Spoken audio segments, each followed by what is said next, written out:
so important coming in, so you know kind of what you're dealing with, where they are, and then giving them that individualized attention that they need to be able to do that. It's very resource intensive, and so that's where we need the paraprofessionals in a class. Of course, we have large class sizes. That's one of the bad parts about having lots of kids, is that it makes it a little tougher to get that type of attention. But if we get the right people who are trained the right way in the classroom, we can do that. The other thing that we need, and this is where everyone can help, I want to point out some of the information we received yesterday through the Kim Gardner report, is that there's no kind of one silver bullet for this. There's no one thing we can do to fix it. It's all the things, and all of the data shows that. One of those, all the things, we need more. We need more volunteers in the classroom, more people to just read to kids. Obviously, it's best. We love these stories, and we all have them about our parents reading to us, about us reading to our kids. It's not happening in every house, and we're going to do everything we can. One of the things I didn't mention is we're going to have a public-facing campaign, that media campaign, to help parents, inspire them, to let them know how important it is to read to your kids. But for those kids that aren't getting it, they need it. The Lieutenant Governor, who's been amazing traveling to all these schools, told this incredible story. One of the other projects we're working on, that we've worked on with the legislature, and Senator Milner and others helped us with this as well. We're having volunteer requirements for kids to graduate in some of our school districts, and we're rolling that out further. It's important for kids to learn how to volunteer, but in one of these school districts, one of the poorest school districts in the state with the lowest test scores, they had seniors go read to kids in kindergarten, first grade, and it was incredible. The kindergartners, was it kindergarten? Am I getting it right? It was kindergarten. The kindergartners were learning better, but something crazy happened that they did not anticipate. There were a lot of seniors who were not reading on grade level at the beginning of the year. But when those seniors went and read to those kids, their scores improved dramatically, the seniors. That was not part of the plan. That was not anticipated. And so getting more volunteers in the classroom any way we can, parents, companies adopting a school, those are things where we can really help with those interventions and make a big difference. Oh, go ahead. So I'm really pleased and impressed that both you and the Lieutenant Governor spoke about paraprofessionals. I think that that's an often forgotten entity that we need to invest in, and some states are doing that, and I like to see that. In the Department of Public Instruction in North Dakota, now at the Department of Education, I always say all of us that are working in the field of education, we're educators. Some of us have teaching licenses, some of us don't, but we're all educators. And I think it is important to those paraprofessionals spend as much time, if not more, one-on-one time with those students than even their classroom teacher does. And so investing in them, oftentimes they're not part of a contract, they're just paid by the hour, by the day. And so if there's a way to invest in a learning hub or some sort where they might get some additional stipends or something to understand about the science of reading, and maybe that's everyone, because the conversations that top to bottom from our crossing guards, our school bus drivers, our lunch clerks, they're interacting with these children every day. To make an investment in them is I think a pretty important step in this. Also, I think something that is a trend that I really do appreciate. I served as the president of my local school board for 7 of the 9 years that I served on that school board. And really, you're like, Utah's like any other state, delivering hundreds of thousands of dollars, millions of dollars in some cases in our states, out to local school boards to decide how to spend, without the understanding and the knowledge of what is the ROI. And sometimes it's a budget that's just proposed, and it's just like last year, but you figure for inflation.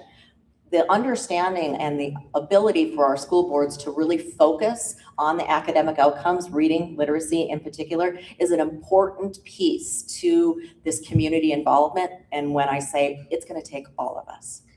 You both pointed on that, and that was one thing that even our company has tried to spread that message of reading for 20 minutes a day, whether it's volunteers, whether it's family members. This isn't a school problem, as you've both reiterated. It's a community problem, and it's a community effort, I should say, because it's not a problem. Reading is something we want to encourage. Yes, it is an issue that is so extremely important, and I think that's where, as we at the federal government now, as I'm transitioning to this role, we have to figure it out. And the answer isn't there. And the answer isn't going to be immediately or identifiably duplicative of Idaho and Utah, North Dakota and Utah, but we need to have our states figuring it out. And so that's a huge effort on the federal department's landscape right now. It's the secretary's priority to return education to the state. Just before Christmas, we were able to award, actually a Utah grantee received an award for $10 million to be innovative. And in the 8 years that this award has been provided, we awarded $256 million just before Christmas, and we awarded 10 of those awards to states. Previously, in the 8 years that it had existed, or 7 years that it had existed, only 7 total grantees were state education agencies. And so this is a big step in returning education to the state. We now have to free up the funding that we already sent to you with funding flexibility, so you can be creative within your communities and decide with your school boards, with your legislators, with your community members, with your philanthropic partners, what is the best way to do this? One of the things that we've seen in some of the data, and you alluded to it, was the prevalence of social media and that contribution. Governor, I see on your schedule tomorrow, you're making another announcement that might have something to do with this. Is it tied directly? We're talking about phones. Yeah, we're going to have some announcements around that for sure. And I won't step on those who are going to have the press conference tomorrow that I will be at. But definitely, when you look, you mentioned the numbers, and certainly COVID was bad for everyone. I don't want to undermine that, but this was not before COVID, and it 100% is a social media problem. It's a phone problem, and it's not a fair fight. We cannot compete. I was having a conversation last night with Steve Wright, who's here with us tonight with Bonneville Communications, who's helping us with the outward-facing campaign. And they've done some focus groups, and they in those focus groups they had some parents. I think I'm okay to share this. They're in their 30s and 40s, and when they were talking to adults about reading, right? They were talking to adults about reading and saying, "Hey, do you read? If so, why? Why not?" And what they heard over and over again, it was very frustrating. What they heard was reading is boring. And reading is boring when you're competing with this dopamine machine, right? That can deliver you the most personalized forms of entertainment possible that can hijack your brain in ways that we've really never experienced as human beings before. And if it's not a fair fight, I talked about my Twitter addiction last night and how I'm 3 months sober, or 3 weeks sober, sorry. That if it's not a fair fight for me, how is a 5-year-old, an 8-year-old, a 15-year-old, how are they going to win that fight when it comes to reading? And so we've made a colossal mistake in our country in allowing these devices in our classrooms without any rules or restrictions. We're starting to change that. And what I love about this fight is that it is a bipartisan fight. And we're seeing that Utah was the first state in the nation to really go after these social media companies. They know what they're doing. We're suing them. They're suing us. We've seen behind the scenes. We've talked to the whistleblowers. We know that they knew what they were doing. They continue to do it. They knew they were destroying lives. They knew that they were ruining our kids, and they did it anyway.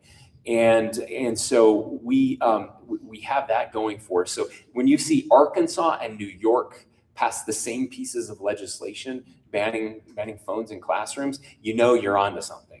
And that's what we're trying to do. Again, artificial intelligence, AI is going to make it 1,000 times worse if we're not careful. AI chatbots, we're working to regulate those. We're working with the current administration to allow us to put those regulations in place. But we have to do this now. It took us 10 years to realize and respond to what social media is doing to our kids. We can't wait 12 years to respond to what AI is going to do. We have to do that right now.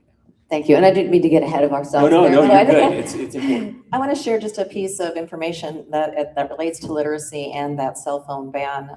This year, earlier this school year in September, I believe it was the end of September, there was a school in Kentucky. There was a national news story that carried this. The school librarian had reported that by the end of September, the first month of school, the cell phone ban had been in place for the first time that year. At the end of September, the circulations, the number of books being checked out in the library had surpassed the entire previous year's total. And so In 1 month. in 1 month. Wow. In 1 month. And so that's the immediate change and the immediate impact that can happen when kids have some free time. And in North Dakota, we do have a full-on bell-to-bell cell phone ban this school year, 25-26 school year. We're a biennial legislative session. Some legislators had done some research. They went in and the original bill had said that every school district must have a policy in place to address cell phone use and access. Governor Armstrong, newly sworn in right before the session, came in and said no. He had been working in Congress. He had seen the challenges. He'd heard all of the testimony about exactly what Governor Cox had said. The social media knows what they're doing. He said, we're going bell to bell. And he said, and if any principal or any parent wants to call me, I'll take the call. And interestingly enough, so the bill passed, went into effect August 1st. Interestingly enough, I was still the state superintendent up through November 20th of this year. I had so many local superintendents. The last thing a local superintendent wants is for a mandate like that to come down from the State House, except this one. Every call the governor's office got and a call that my office got was, thank you. It is transformative. So I think there's real value in it. Yeah. All right. I will give it away. So we. Sorry. No. You're good. You're good. Sadly, this is my one lament. We did not get bell to bell. We got a cell phone ban, but only in classroom, which means they get them at recess and at lunchtime, which is awful. And we're gonna get bell to bell, right, legislators? We're gonna get bell to bell. Yeah, we're gonna get bell to bell. We're gonna get bell to bell this year. I'm gonna throw my body in front of this. We're gonna do this, whatever it takes. They can call me as well. I just believe so strongly in it that bell to bell is the answer. Okay. Secretary, as you've had a chance to travel around the country, I'd love to hear what's working, some success stories. And you mentioned earlier, so maybe let's start with Mississippi. That's not the state that comes to mind usually when you think of progressiveness, right? Truly it isn't. I think why Mississippi, two things that I want to point out about Mississippi. First is everyone tends to call it the Mississippi Miracle, except those that were involved in it. They call it the Mississippi Marathon. It did not happen overnight. It took a decade. And so that would be the one thing that I point out is that this, maybe I've said it earlier, this is going to take time. But the second thing that set Mississippi up for success is similar to what you're doing here. It wasn't just we're going to pass a policy that's going to require all teachers to be trained in the science of reading. Check a box. It wasn't just we were going to realign our teacher prep programs and ensure that all of our teacher prep programs are instructing future teachers only in the science of reading. Check. It wasn't just that they were going to invest in high quality instructional materials.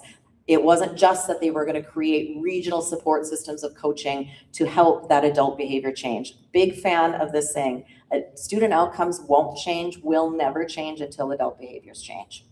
And so with that being said, they did all of those things.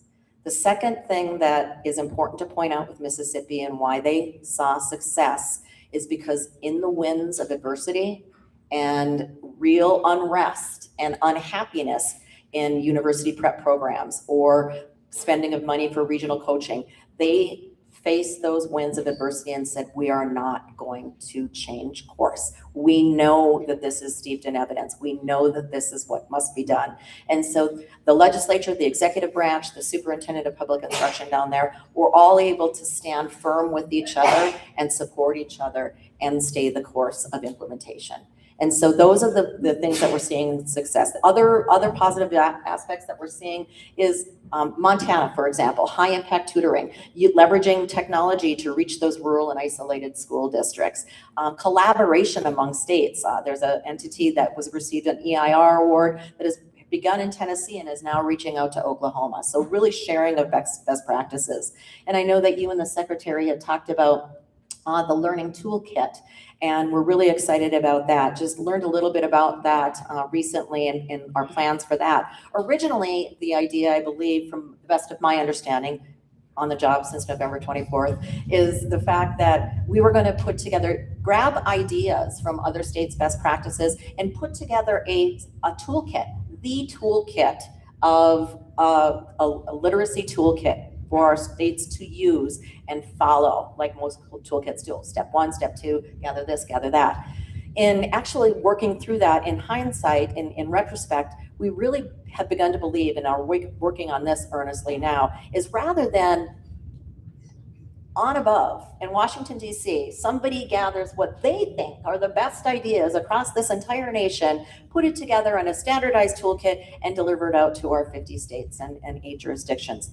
Rather than do that, which is exactly the opposite of returning education to the states, exactly the opposite of reducing our footprint and reducing our importance, is to actually curate states' literacy toolkits, consolidate them in one place, so Utah can take a look at North Dakota, North Dakota can take a look at Tennessee, at Texas, at Arkansas, all of those things, and you can decide for yourselves from what within each of those states' literacy toolkits is best going to meet your needs with your partners in your state. Anything you want to add, Governor, in terms of what you've seen across our state or in working? Yeah, no, I so appreciate Kirsten and her vision about adult change. Changing kids is really easy. They're malleable, they're impressionable, they're eager. Changing adults is so hard, and that really is where the investment has to go. The Lieutenant Governor will tell you, Rich and I will tell you, any of us that have visited schools will tell you that even within a district where they're doing it really well, you go to an individual classroom and you'll see, wow, this classroom has it down, and this teacher doesn't. They're kind of stuck in their ways. They have their lesson plans from 15 years ago. That can be really hard to make those changes. And so giving people the opportunity and we're doing this, paying teachers for getting that education that they need in the science of reading, aligning our teacher prep programs throughout the state. That is so critical, so that when from day one, our teachers are coming out with the knowledge that they need, making sure that our paraprofessionals are getting the training that they need, our reading coaches, all of those things. That's the hard part. And it takes a lot of oversight, it takes a lot of investment, it takes a lot of encouragement, it takes all of those things. And I do think that that's one area where we can do more, where we can help the districts that are struggling, the schools that are struggling, within the schools, the teachers that are struggling. I mean, we have to work all the way down. And if we get those all aligned, the outcomes are going to be better. I do just want to point out one thing from the data that just came out yesterday. For those of you that haven't seen it, we can get you a copy of that report from the Ken Gardner Institute. But our kindergarten first grade, we're starting to see the results of SB 127, and which means when those kids become third graders, our numbers are going to jump. We're really excited about that. We're already seeing it start to happen. But we also don't want to leave kids behind, right? And I don't care. I mean, we're focused on third grade. We should be focused on third grade. The science tells us that if you can get it right there, you're much better off all the way through the chain. But there are some fourth graders and some eighth graders and some 12th graders who don't have that and who are behind. And I want to make sure that we're not forgetting them, that we're focusing on them too. You may have just alluded to then my next question. I'd love to know what the biggest challenges you see, because literacy is a beloved topic, reading is a beloved topic. What are the biggest challenges then in reforming and helping and turning things around? Is it that those attitudes? So for us, I think the biggest challenges right now are the resource intensive piece of this. We've got to make sure that we have the funding. It's going to be a tight budget year. What are we prioritizing? Can we get the budget where we need it to be? Can we inspire people? When I talk about adults changing, again, this we're always trying to get upstream of the problems, right? Third grade is upstream of a lot of problems, but it's not upstream of our third grade reading problems. Upstream is how do we get parents to change? How do we get parents to start reading? That's hard work. And if we can get kids coming into kindergarten, our early learning initiatives through the state, can we get them prepared before they get there? Then it gets a lot easier for our third grade teachers. This shouldn't all just fall on third grade teachers who now have the pressure of the world sitting on them. If these kids are going to move on or not, we've got to continue to get upstream of that. I think that's really hard. And again, we're fighting technology. When it comes to that, we can use technology in positive ways, and there are ways to do that, but mostly it's used in the wrong ways. And so convincing parents and families to get off of their screens, it gets and even further upstream, guys.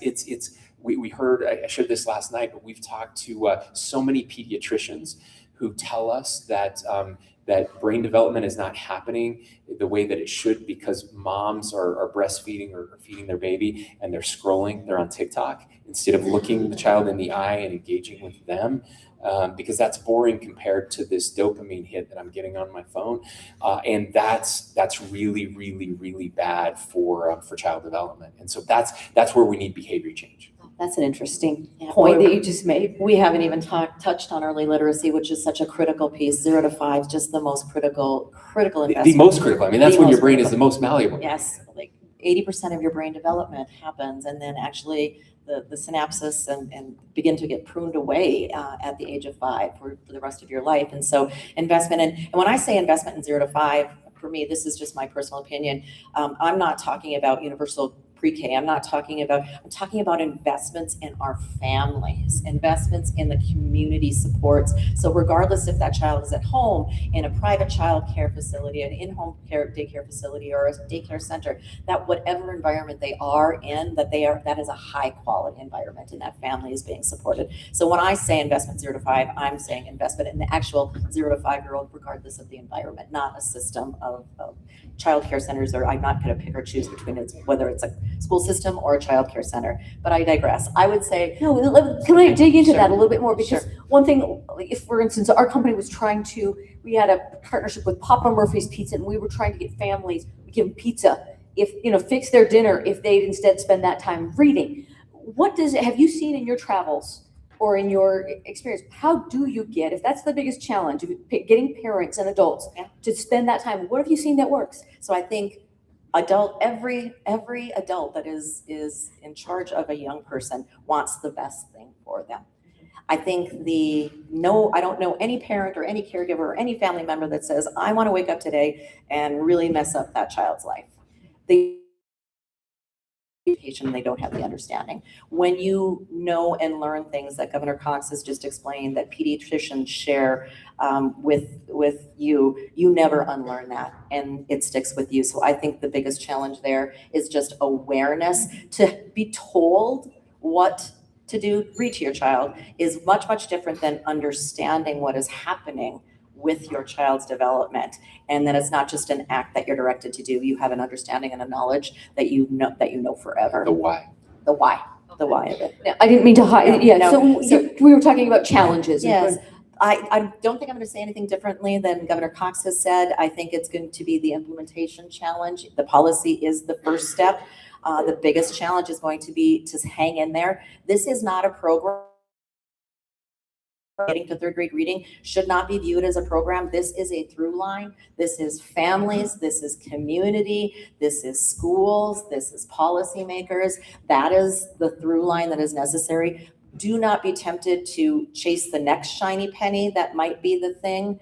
The winds of adversity, as I said, are going to be there. Just focus on the through line, and Utah is going to just really take off on the momentum that they've already built.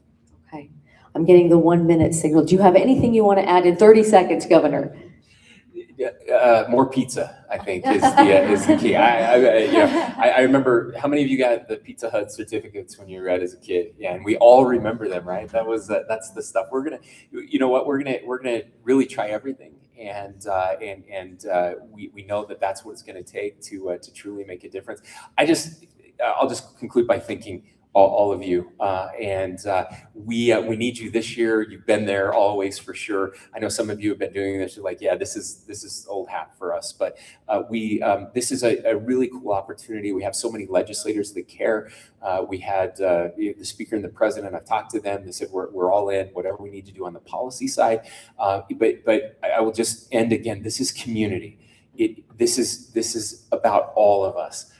Every single one of us has a responsibility to those kids, whether you're a teacher or not, whether you're involved at the school or not, whether you have kids or not. I don't care, because we're going to need this next generation if we're going to survive. My favorite thing of all the things that the assistant secretary said to us today was that the founders understood that the only way for this experiment in self-government to survive were two things. We had to be a moral people and we had to be an educated people. And I would argue that those two things are often connected in very powerful ways. Reading and understanding the great epics of history and the great stories, even fiction, that teach those lessons, those moral lessons that we need to survive as a pluralistic society for another 250 years. That's what this is all about. It's not just about a kid getting a good job or Utah having the #1 economy. It's whether or not our nation survives the next generation. So thank you. Thank you both for a conversation. We've been able to identify how serious of an issue literacy is.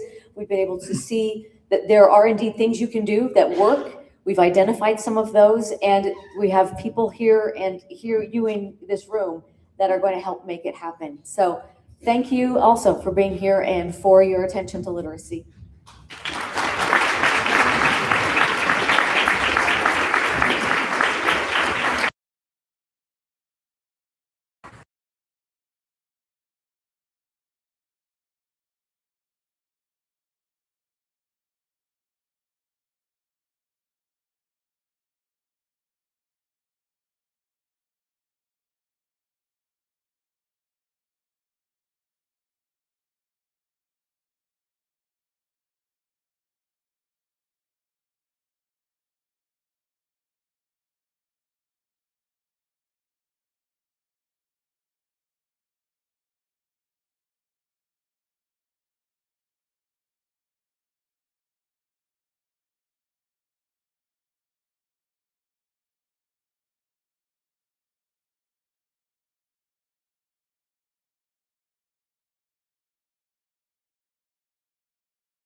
All right.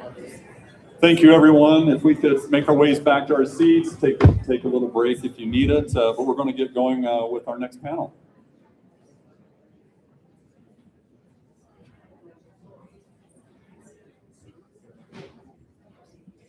Thank you.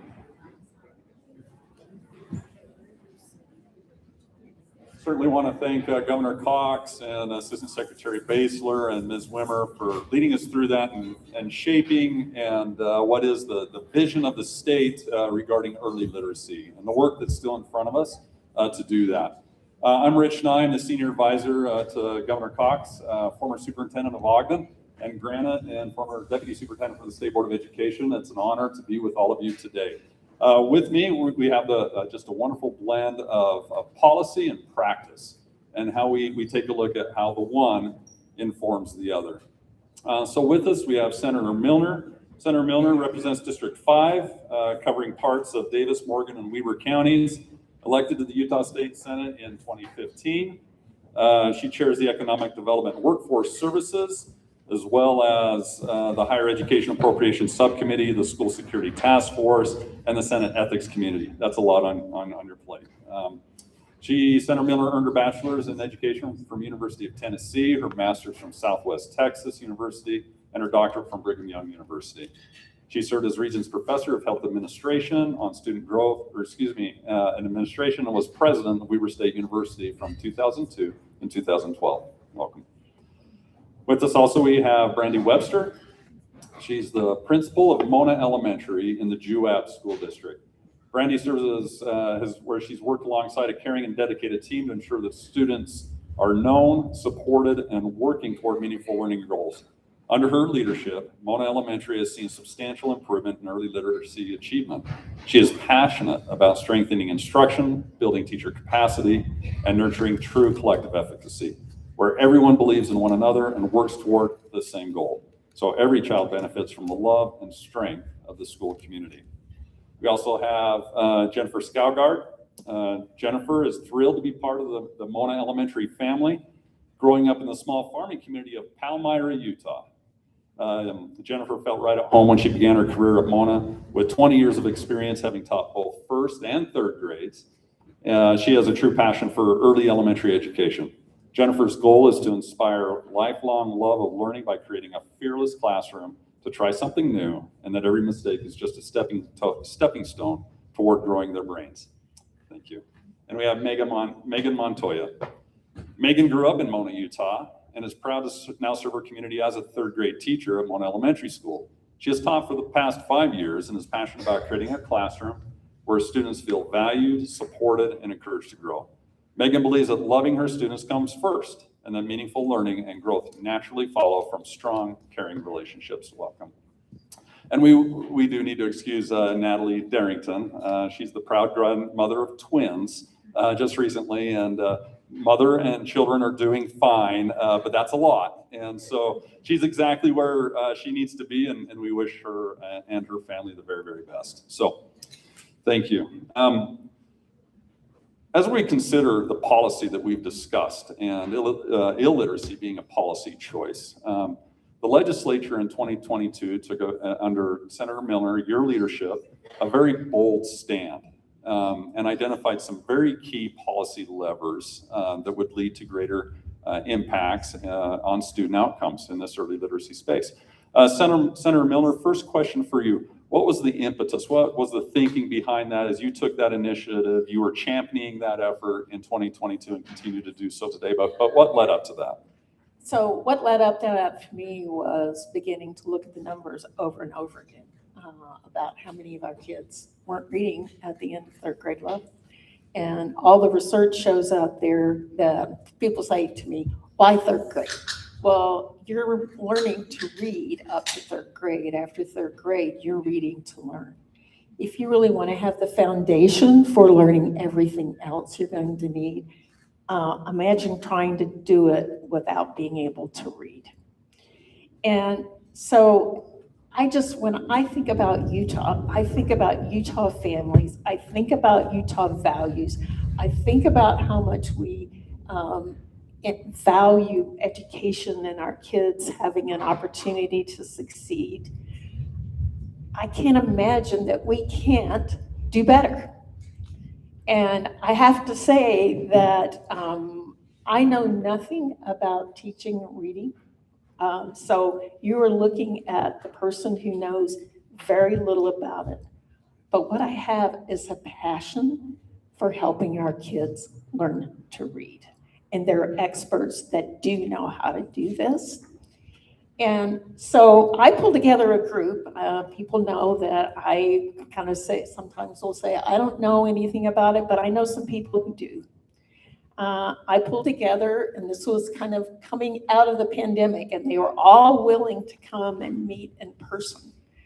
So very early on, before we were doing a lot of that, but I got some folks from United Way there, folks from that do a lot of consulting nationwide, folks from the policy group and higher ed policy at the University of Utah, actually Rich Nye, because I knew Rich as superintendent of Ogden and at Granite, and I knew that this was something that was important to him. I got someone from the State Board of Education, the Office of the State Board of Education, etc. And so just pulled together a wide group, a wide constituency.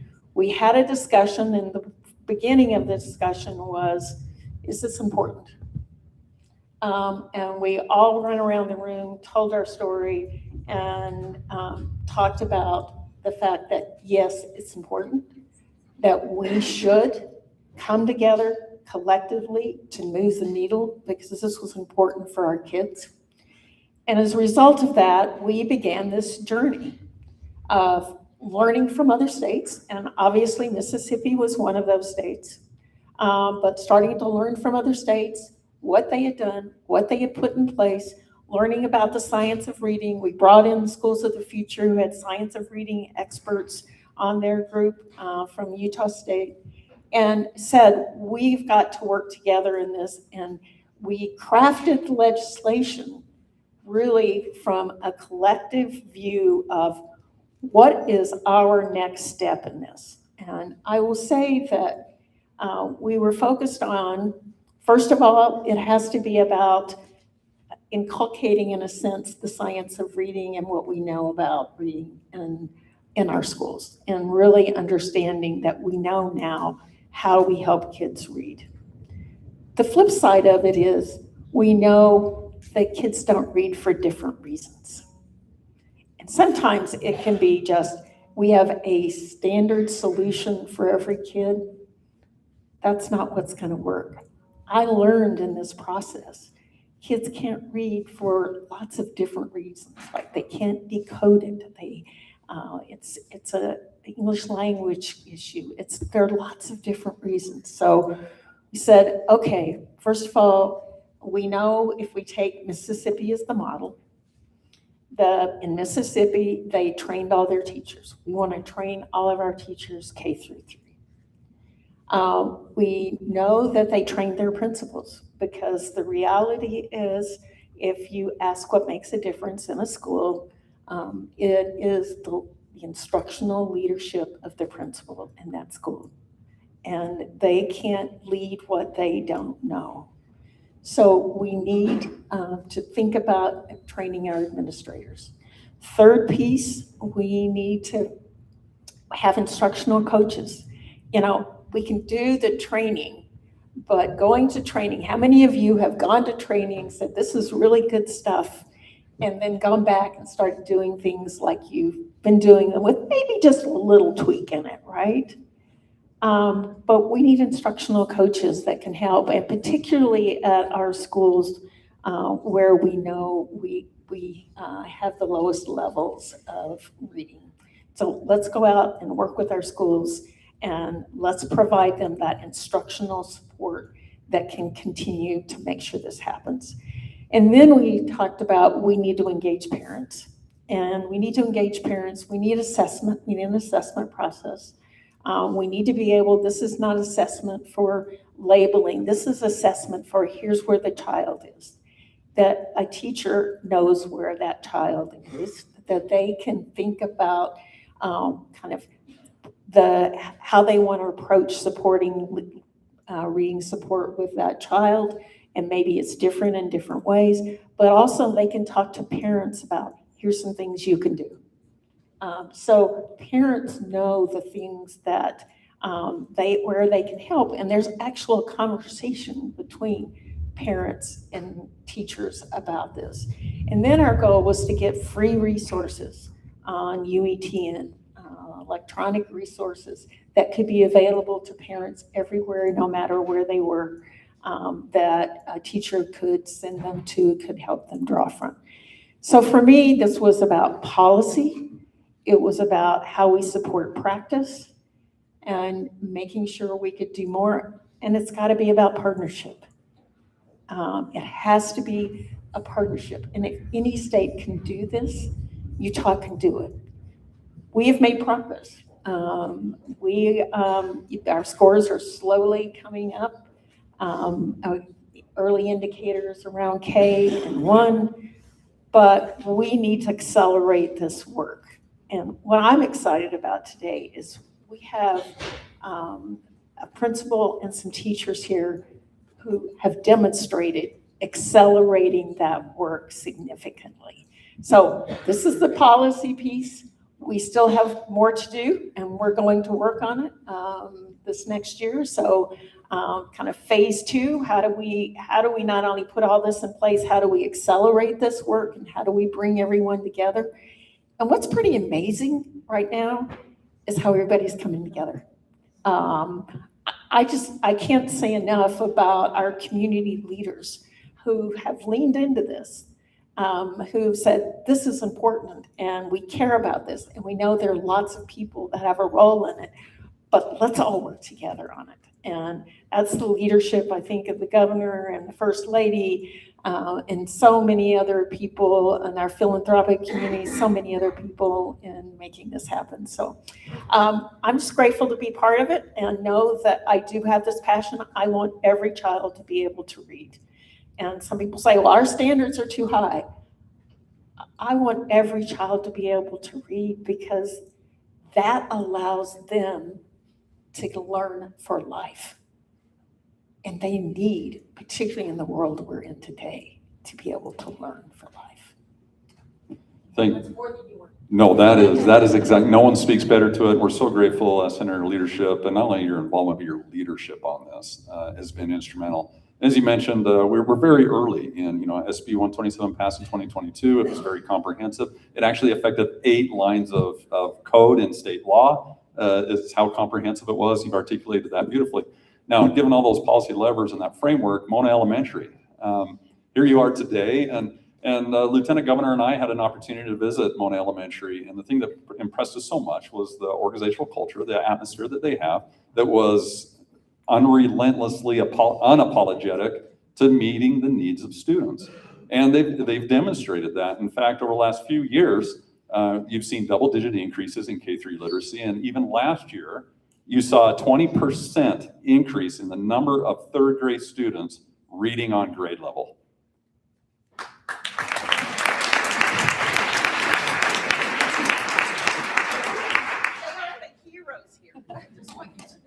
They are, and we're so glad that you're here. Thank you for taking time out of your school, away from the children, and all that goes with that. But there's a story to tell here, because that type of achievement, that type of growth doesn't occur by chance. That takes meaningful intentionality. So if you wouldn't mind, explain just a little bit more about Mona. What is Mona like? Help us understand what's going on there, and perhaps a little bit of the story as it's played out over the last few years. Yeah, well, thank you for having us. I have to say my heart is racing.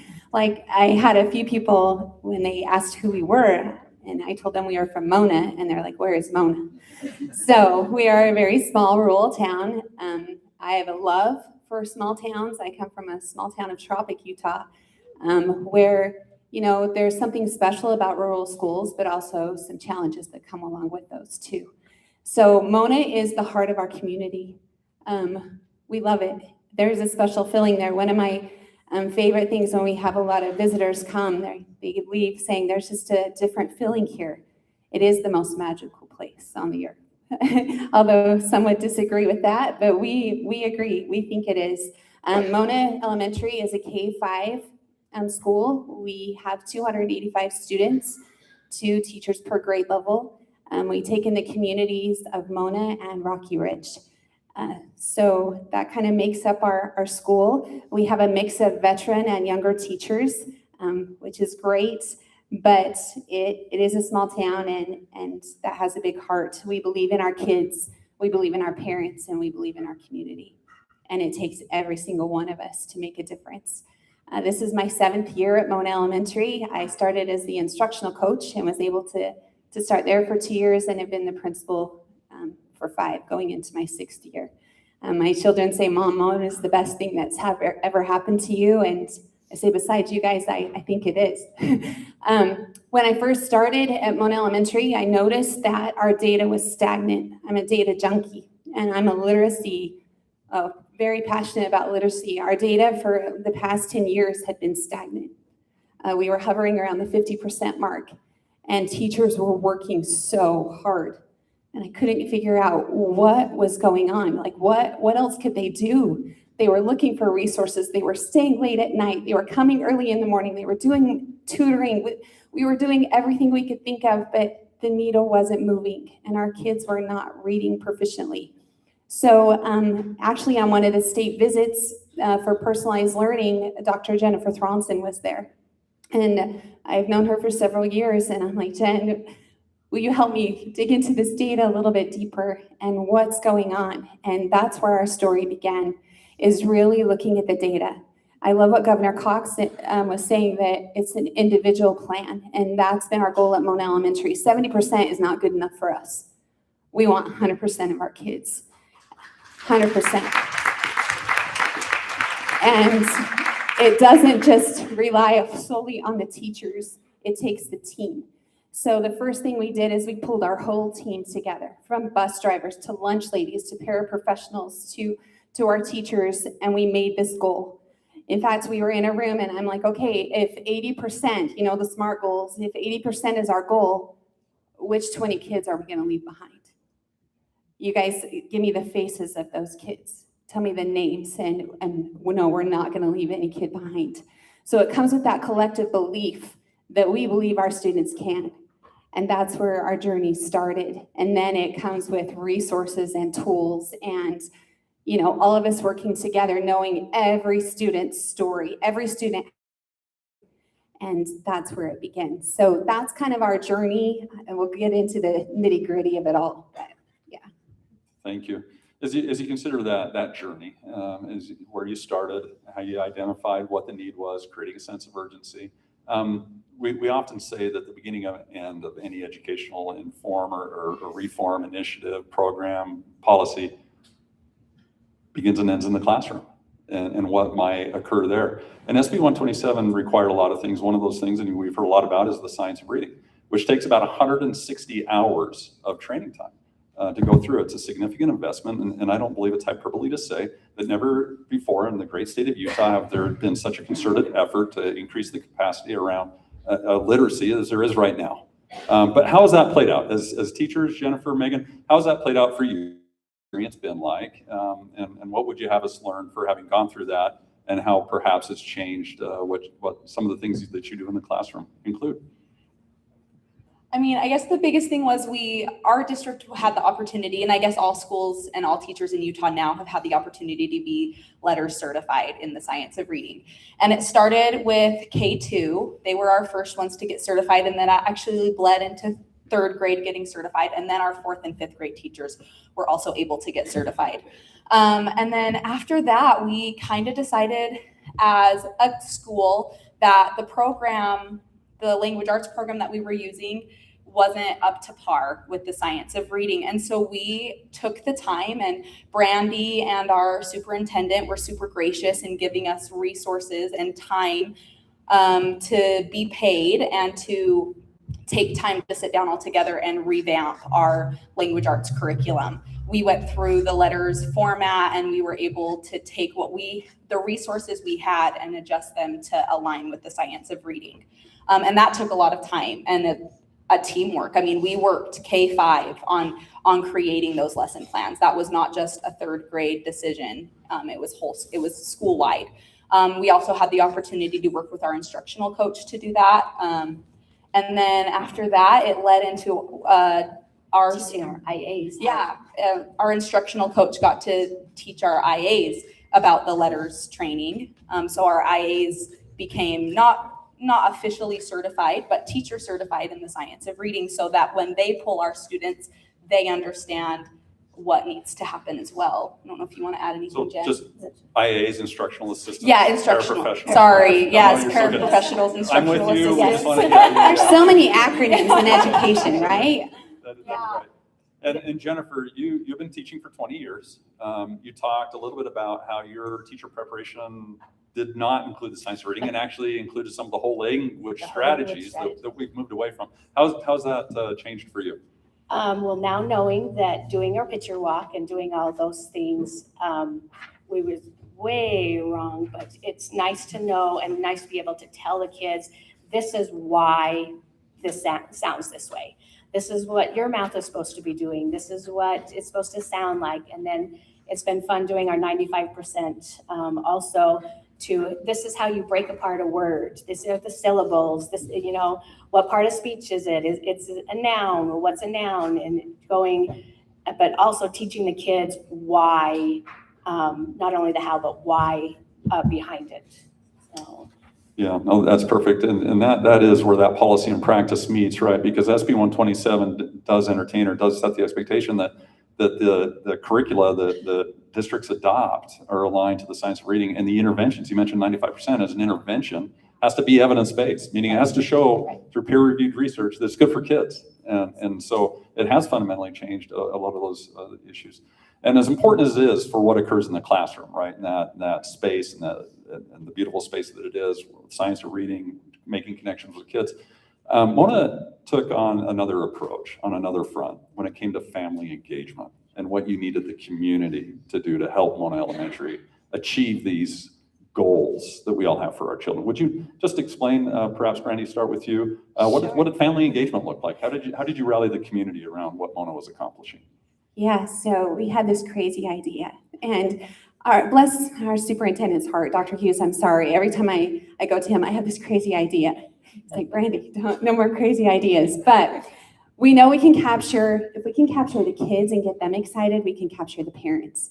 So knowledge is power, right? And so often we would sit in parent conferences and our parents would say, well, what do I need to do to help my child? Parents want their children to succeed. They want them to be good readers, but they don't know how. And is it just read more? Do I just need to read more with my child? So we're like, what if we could capture our parents, kind of trick them and teach them?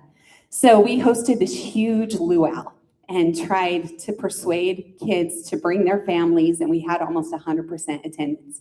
We sent the kids to the luau and kept the parents in the gym. And went over our data. I was real with them. I think you have to be real and let them know and tell your story. And I showed them the data and where we were and told them we needed their help. And then we educated them on the importance. I mean, talk about kindergarten and pre-K. Our kids are coming in kindergarten with such poor oral language, they cannot communicate. They cannot carry on a conversation. Their vocabulary is so low. Parents go to the grocery store now, and usually students or children are on a device in the shopping cart instead of, this is a kiwi, this is a lime. You know, the vocabulary is very, very low. So we captured our parents and we taught them the importance of oral language. We taught them what phonics look like. We educated them. When our parents left, they said, we had no idea. Well, then we took a step further. You know, we created our teachers, bless their hearts. They spent tons of time. They're not professionally done, but they created videos of how to teach specific skills, blending, accuracy, fluency, how to ask comprehension questions to help their students at home. And we sent those videos home, tailored to where the students were. So we knew the student profiles. We knew which students needed blending. We knew which students were working on val teams. And we sent these videos home to educate parents. And that was a huge turning point for us.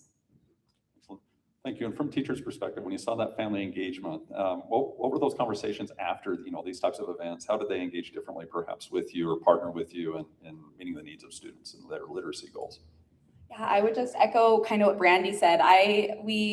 We all kind of took on our own projects. So while some teachers and some of the instructional assistants were helping with the children, some of us were teaching classes to the parents. And I actually had the opportunity to teach a class on dyad reading, and just like the importance of reading at home and reading with your children at home. And I had several parents, and just to back up, I talked about the statistic about where when you start reading with your child when they're 0, before kindergarten, before pre-K, that if you read one book, they read, this many words. They'll know this many words. If you read 5 books with them, they'll know this many million more words than children who don't get the opportunity to be read to at home. And we talked about that and how to combat that and just like little things we could do every day to combat that. And I had several parents come up to me after and just say, I didn't realize that that's the effect that it had on students if I didn't read to them at home.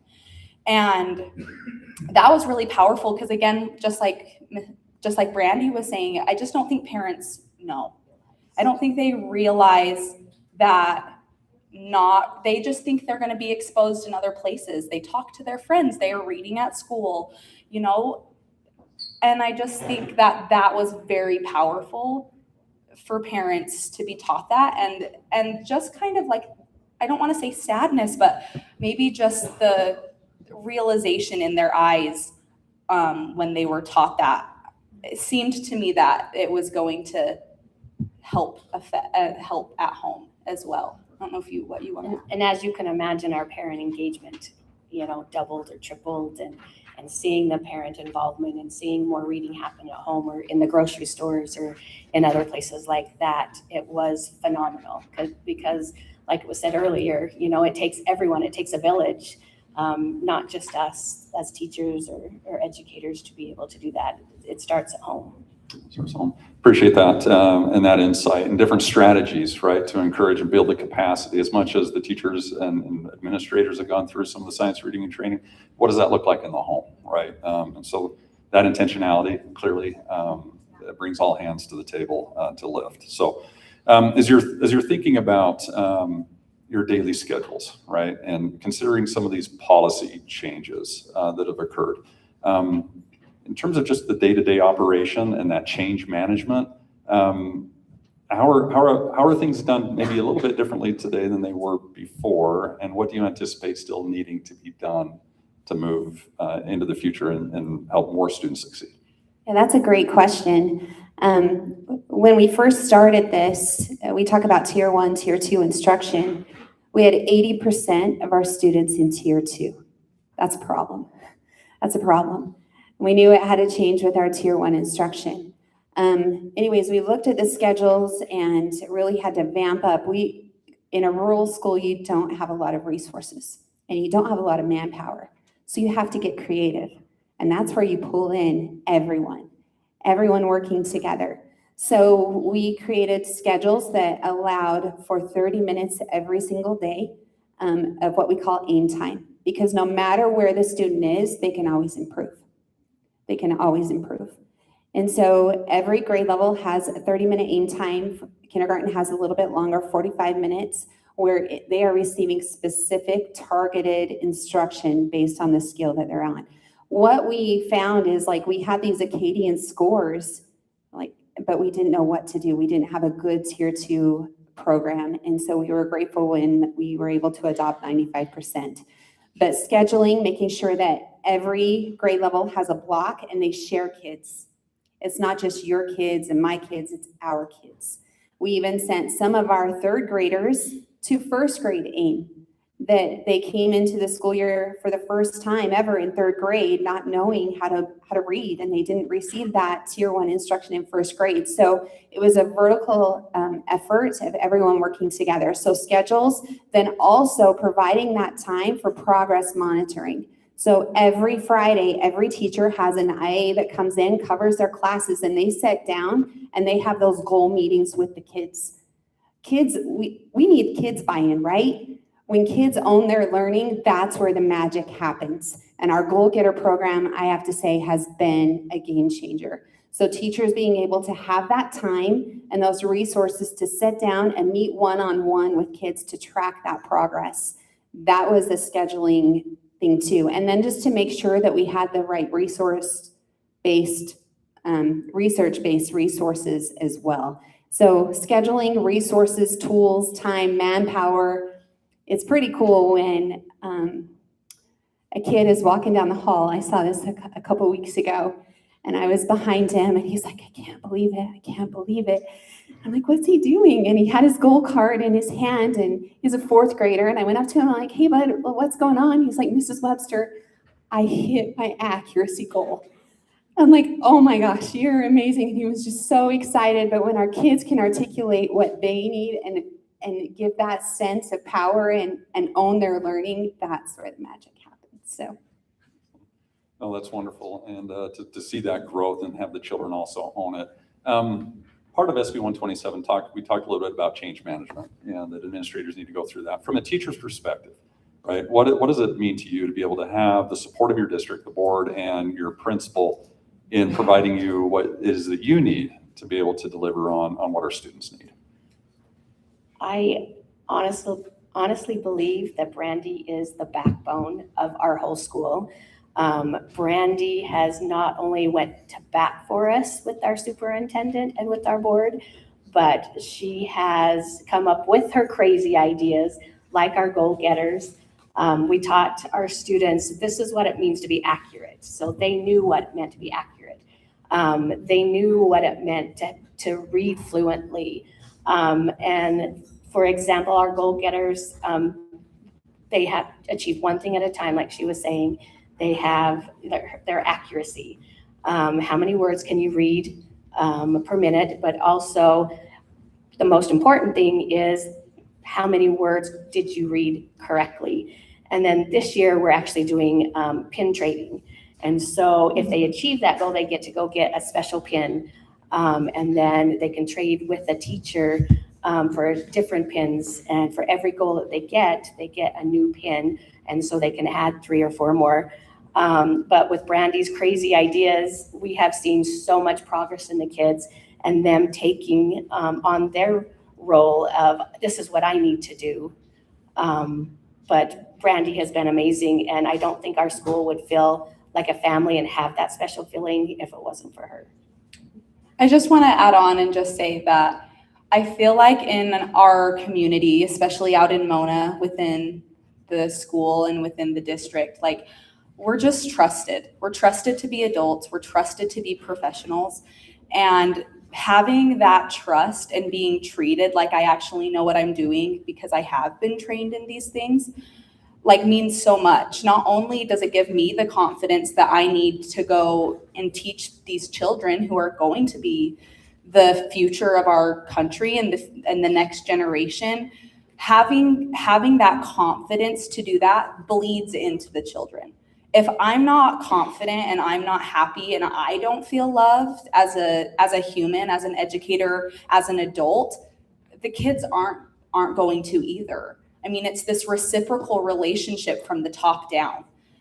And so Brandy trusts us to do our job, and she trusts us to speak up when there's an issue. And then if it's an issue that needs to be addressed higher up, she bats for us. She goes to bat for us.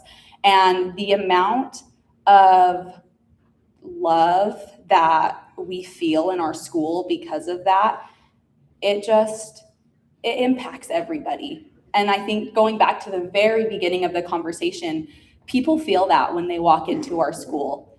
Every person who has visited, regardless of their career, says there's just something about this school, and it's because we all love each other. It's because we're trusted, and it shows in the kids and it shows in the data. I appreciate the synergy, and you can feel that, right? That it's all hands on deck. There's a lot of trust in that space to do what is needed for students. Just one additional thought. When we think about where students are, our state has adopted different resources, and there's generally 4 levels, if you will, of where a student's at in relation to their literacy goals. And the state board, and we have state board members here, state board staff that have defined that in board rule in R277406, where we're taking a look at saying, all right, we have above proficient or above benchmark students. These are the students that 90 to 99% of them will meet subsequent early literacy goals, right? If they're in that space, they're above proficient or above a benchmark, that's where they're at, that's reading on grade level. There's at benchmark, where 70 to 90% of those students are going to reach subsequent early literacy goals. And it goes down from there to below, and then students that fall in the well below space, where national research would suggest that 10 to 20% of those students, only 10 to 20% of those students, will reach subsequent early literacy goals. Share, if you will, what needs to happen for our most vulnerable students who are struggling the most with reading, and what that looks like in terms of how do we meet their needs and break that trend. So they're not stuck in that space of being well below benchmark with an outcome into the future that's less optimistic, right, and hopeful for them. What do we need to do for our most struggling readers that might find themselves in that space? I love that question. You have to start before third grade. We should know every single student's data all year long, not at the end of the year. It takes intentionality, PLC practices, looking at the data, progress monitoring, and really capturing them as soon as we see them not progressing and starting to fall. Check-in points, assessments, there's just so much to that, but it's really making sure that every student's data is being collected and we know where every student is at all times, which that's hard to do. I mean, you have 25, 30 little kids in your classroom. How do you know where each one is individually? One thing that really helped us is we created a student profile sheet for every single student in our school, hours and hours and hours and hours of work. But I cannot tell you the difference that has made. So that when we say in January, if we're noticing that Ben, oh my goodness, he hasn't grown in 4 weeks, we need to do some serious intervention then, not at the end of the grade of the school year. So intervening, maybe tier 2, tier 3, having those strong research-based programs, all hands on deck, before school tutoring, after school tutoring, and the most important, communicating with those parents, letting them know immediately when you're seeing that student start to struggle or not progressing like they should. So I think that's the key, is finding it early before it's too late. Wonderful. And what does that look like in the classroom for that student that is in that well below space? I think it's really getting to know the student. I've had several students where they've been well below for various reasons. And that one in particular, he was well below, and as we got to know each other and started talking, we just built this relationship, and by the end of the year, he was on grade level. And it started with that relationship. Another student never grew grade level according to the Acadians testing measure, but on the end of level rise, he scored a 4. And so it's knowing the individual student and recognizing that this is a data point, it's an important data point, but not to get locked up in just one piece. Looking at the whole child and recognizing where their strengths are and how to build that relationship so that they know, regardless of what this test shows, that they're loved and that they can achieve things. And celebrate the little moments. Yes, you might not be on grade level, but look at where you started and look how much growth you've actually made, whether it's typical or above typical, which is where we want you. But just celebrate those little moments. But I think especially, like she was saying, the kids have to feel loved and appreciated and know that you are there to back them up. And just to add one more thing I was going to say, it's a whole team effort. I'm not the only one working with my well below students. I have instructional assistants who are polling them to work with them. I have our SPED teachers who are polling them. I have my teammate who's polling them. Our instructional coach, Brandy, will pull them. Like, it's everybody working together so that we can all get different perspectives on the child. If you're only looking through one lens, you're not going to see the whole picture. I appreciate that, and I actually got goosebumps when you said you had this student at the beginning of the year. They were in that well below space. They're certainly a struggling reader, but with the right interventions, the right supports, like what you're able to do with that child, with their family, and they end the school year above benchmark, and that's remarkable. And that is the kind of the work, and that is what is within the realm of possibility and the things we're talking about. So last thought before we move to break, but I want to give you an opportunity. And we'll start with Mona Elementary, and Senator Miller will give you the last word. What is still needed moving forward? What does Mona Elementary need as you're thinking through the policy levers that we're considering, resources, supports, to take the good that you're doing now and even accelerating that for more students? Do we have like 10 minutes to share that? No. I am just grateful for the positive voice of education, and we need that.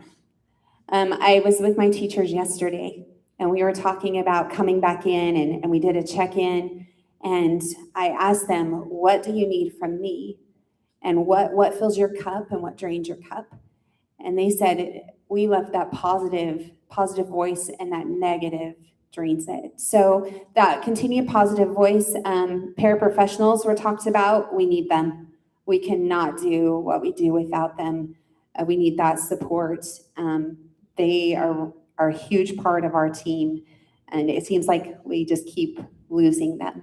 We lost our Title I funds because we're right on that bubble, and I'm grateful that our district has found ways to continue to support our instructional assistants, and I'm grateful for that.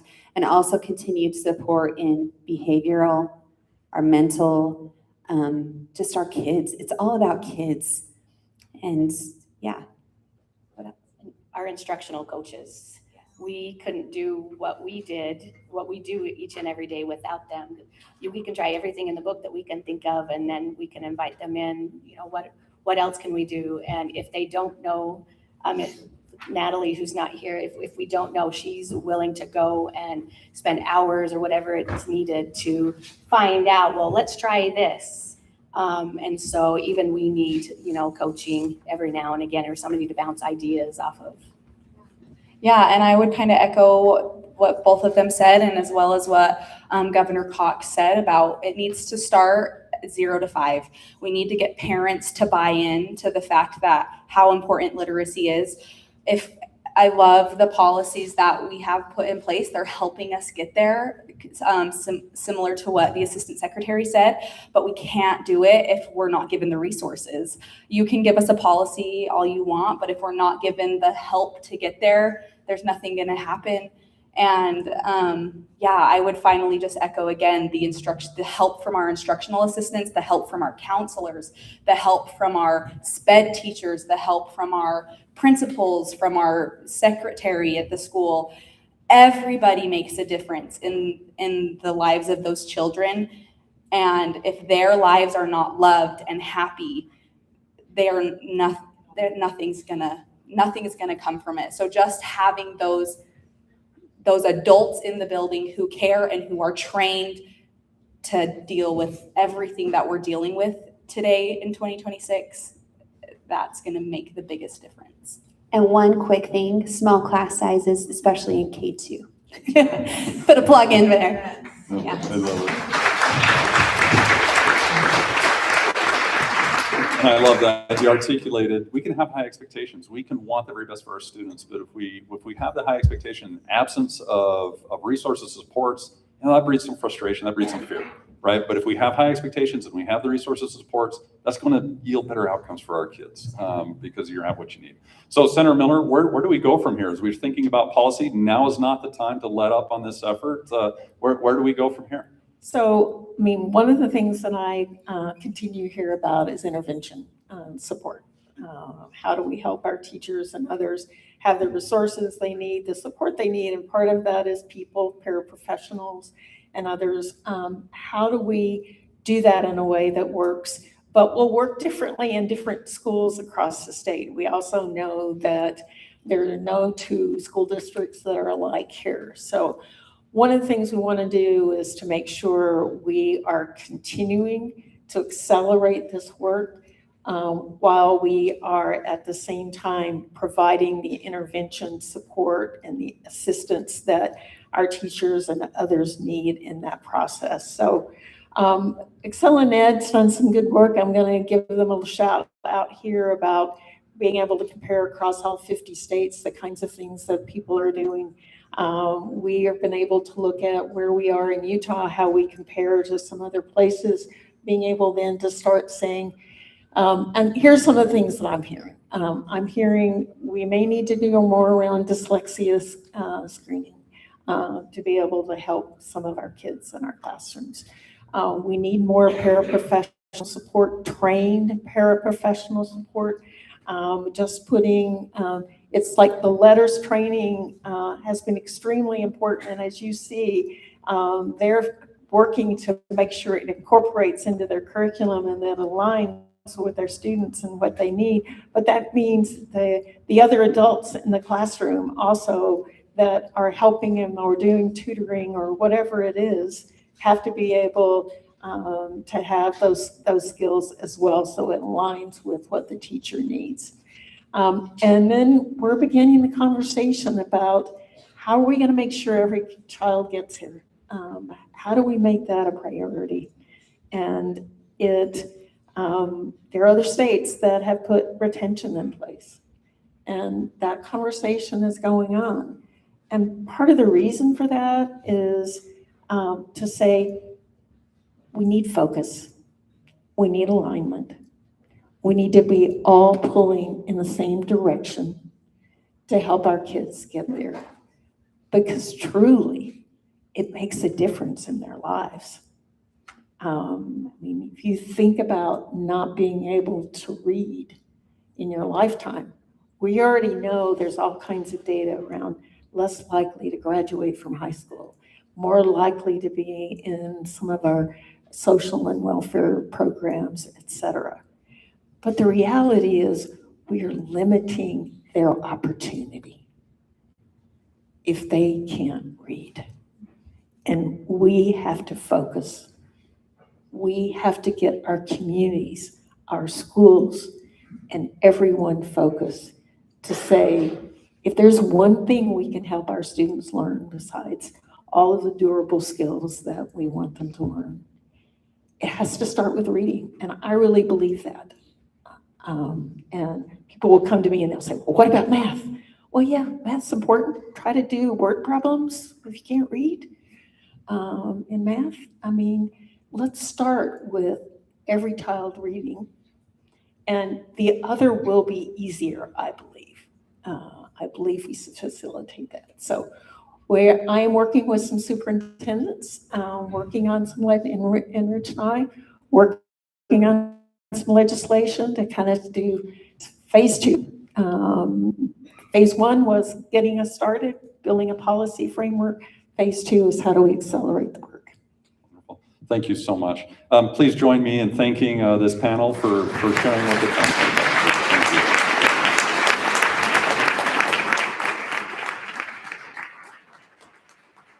I believe we're going to take about a 5-minute break and reconvene in about 5 minutes. Thank you.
If you don't mind, please take a seat.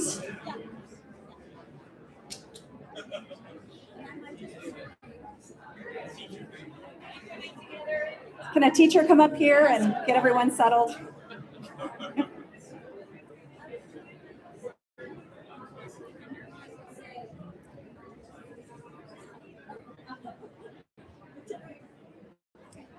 We've got another panel, and then we've got lunch where you'll have a lot of opportunities for discussion.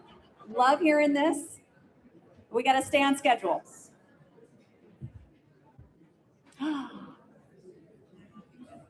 Can you hear me now? I think you can. Great. We are going to have our next panel discussion. I'm going to introduce our wonderful moderator of this next panel, First Lady Abby Cox. Now, she is truly a champion of our efforts to prioritize literacy in schools. Education has always been a big priority for Abby, and she comes from a long line of educators. She graduated from North Sanpete High School and Snow College, and then earned her degree in special education at Utah State University with a dual emphasis in early childhood and severe disabilities. Her dedication to putting literacy front and center is admirable, and Utah's children and the entire state will be better for her efforts. And I know you will share my love for our wonderful First Lady, Abby Cox.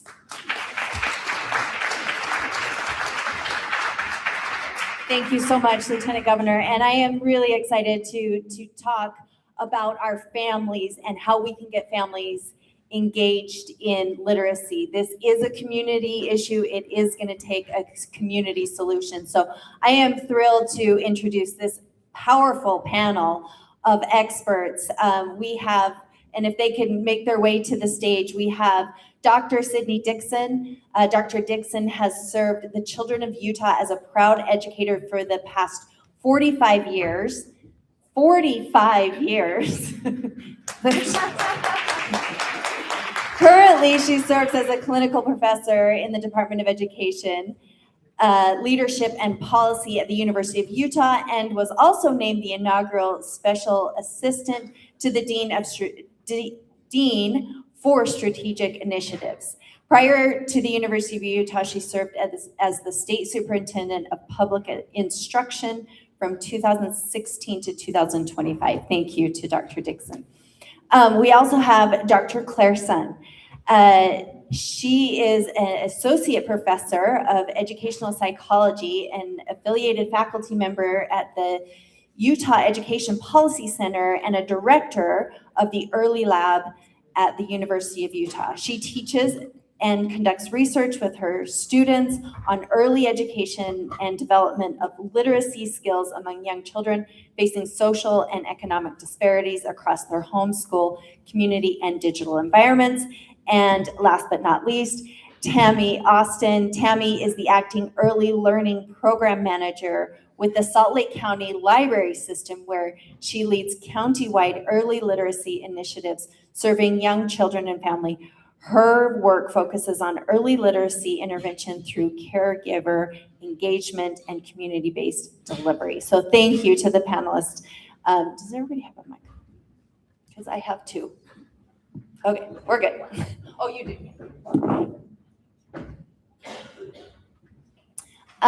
So we know that this is we've heard some great, incredible discussions today about policy, about in the classroom, practical application of how we get kiddos reading, how we get adults involved.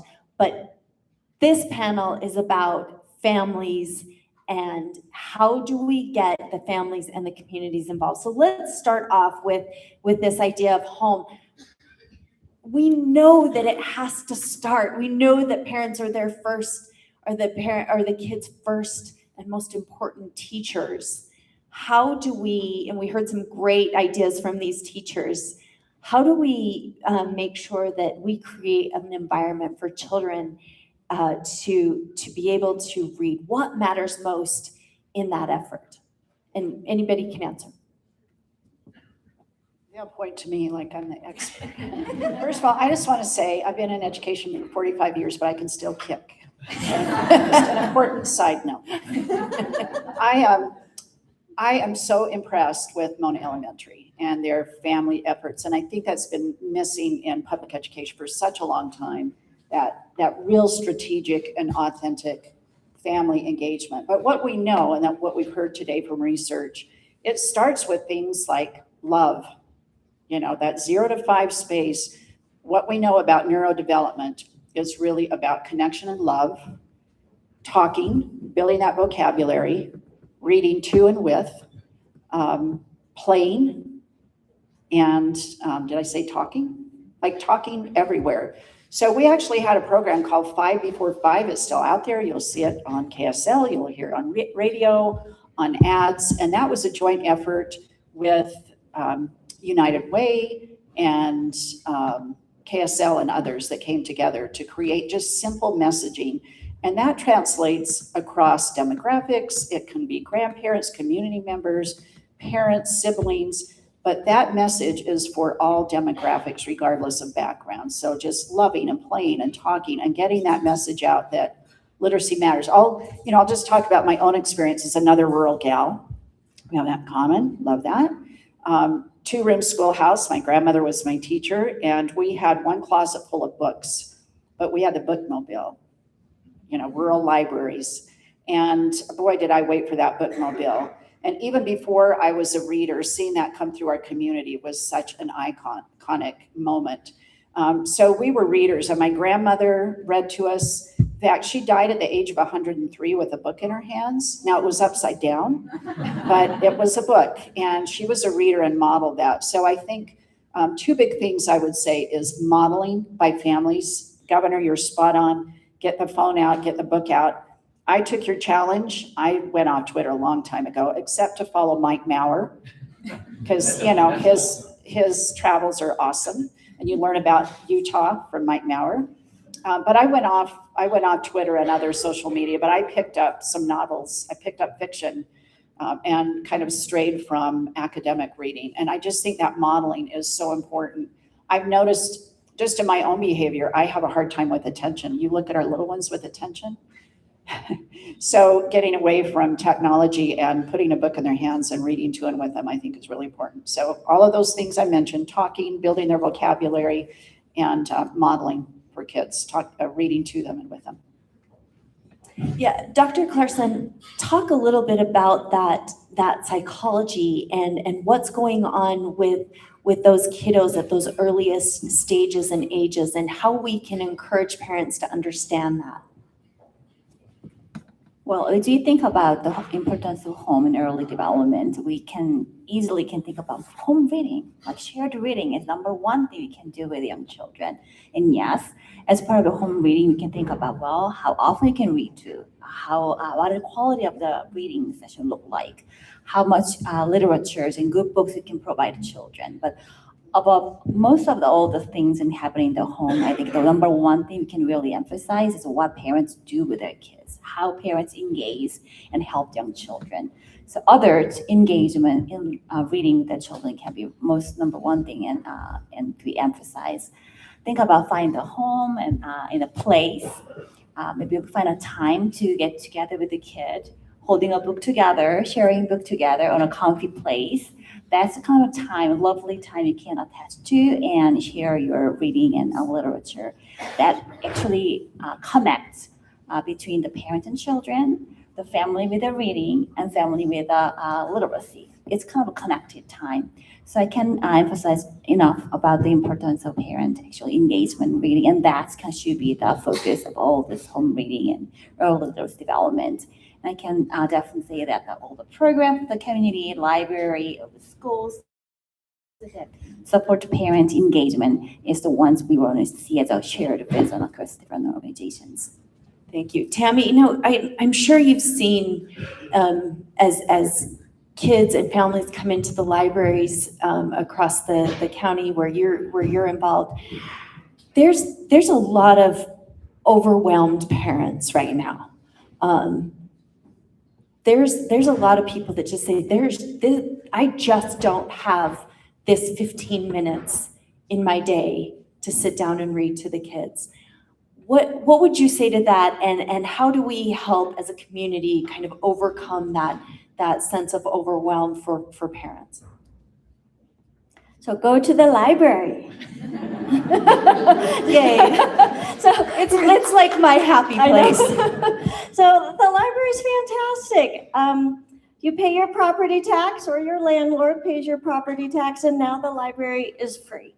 When you come in the library, everybody is welcome. Literally, we don't know anything about you, and other than the fact that you're there, we don't care.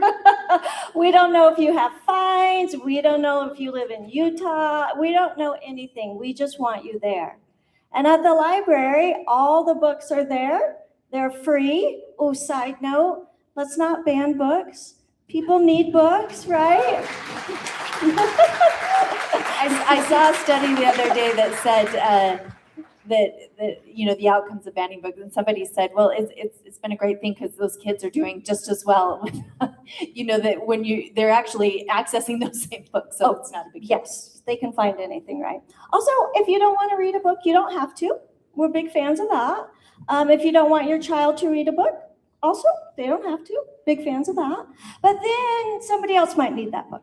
So when you come in the library, all the books are there. We have lots of programs and activities. Librarians are experts in lots of things, and we can help families with whatever they want.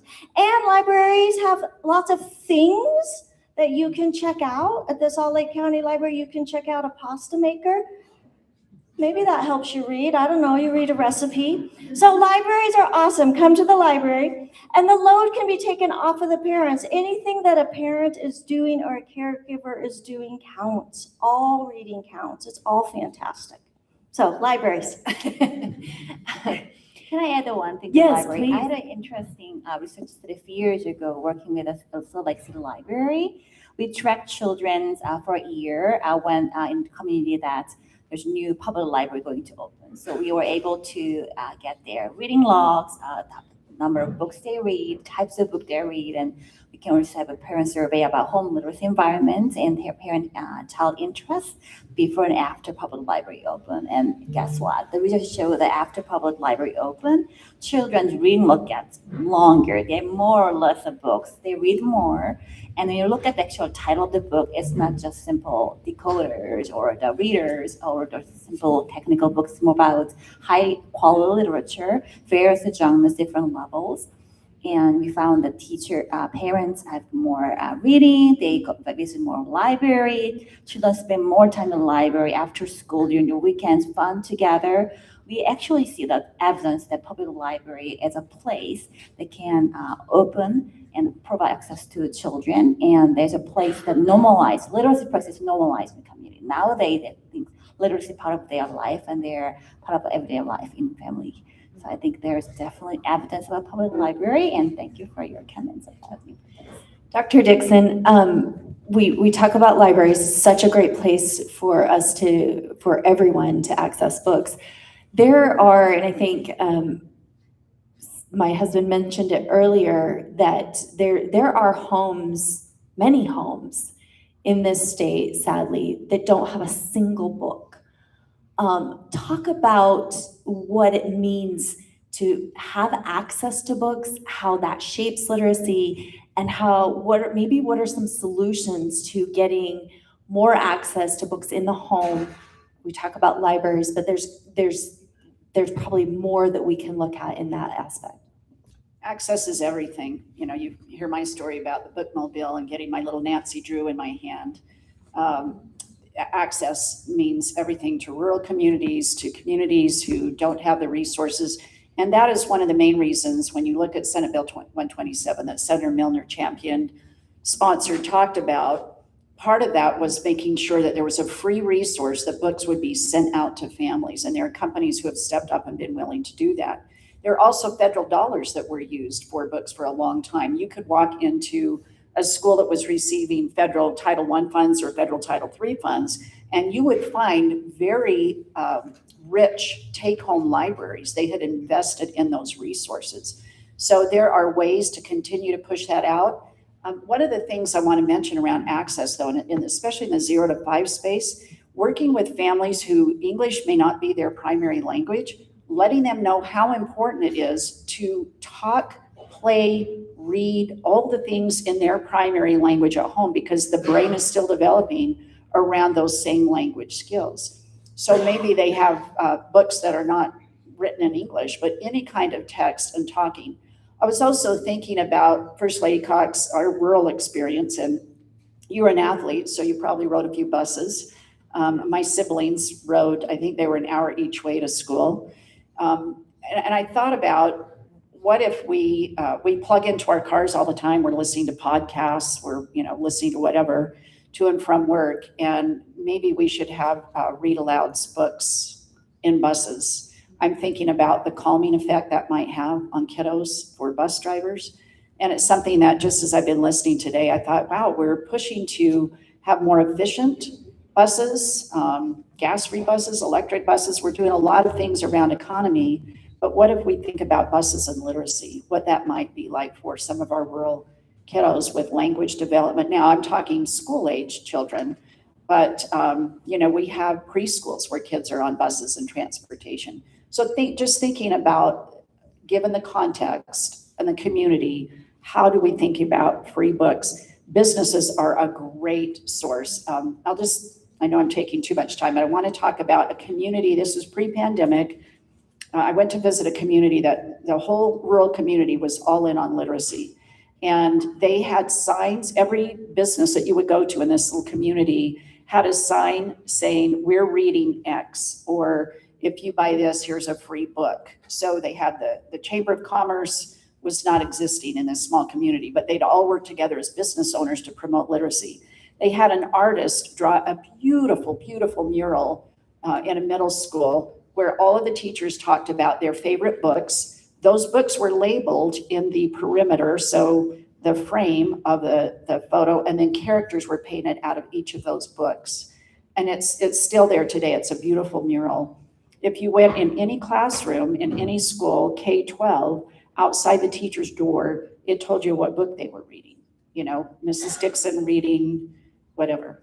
So the whole community was all in. Now, I don't know if there were clandestine luau's that were happening. It's one of my favorite takeaways from today. But I do believe that families were really engaged because the whole community was engaged, the custodians, everybody, like we heard from Mona. And it was a community effort, and we really saw scores start to rise and kids talking about what they were reading. And then social media happened. And if I look at the scores of that same district today, they're kind of middle of the pack, definitely not where they could be. So something has replaced that community effort around literacy.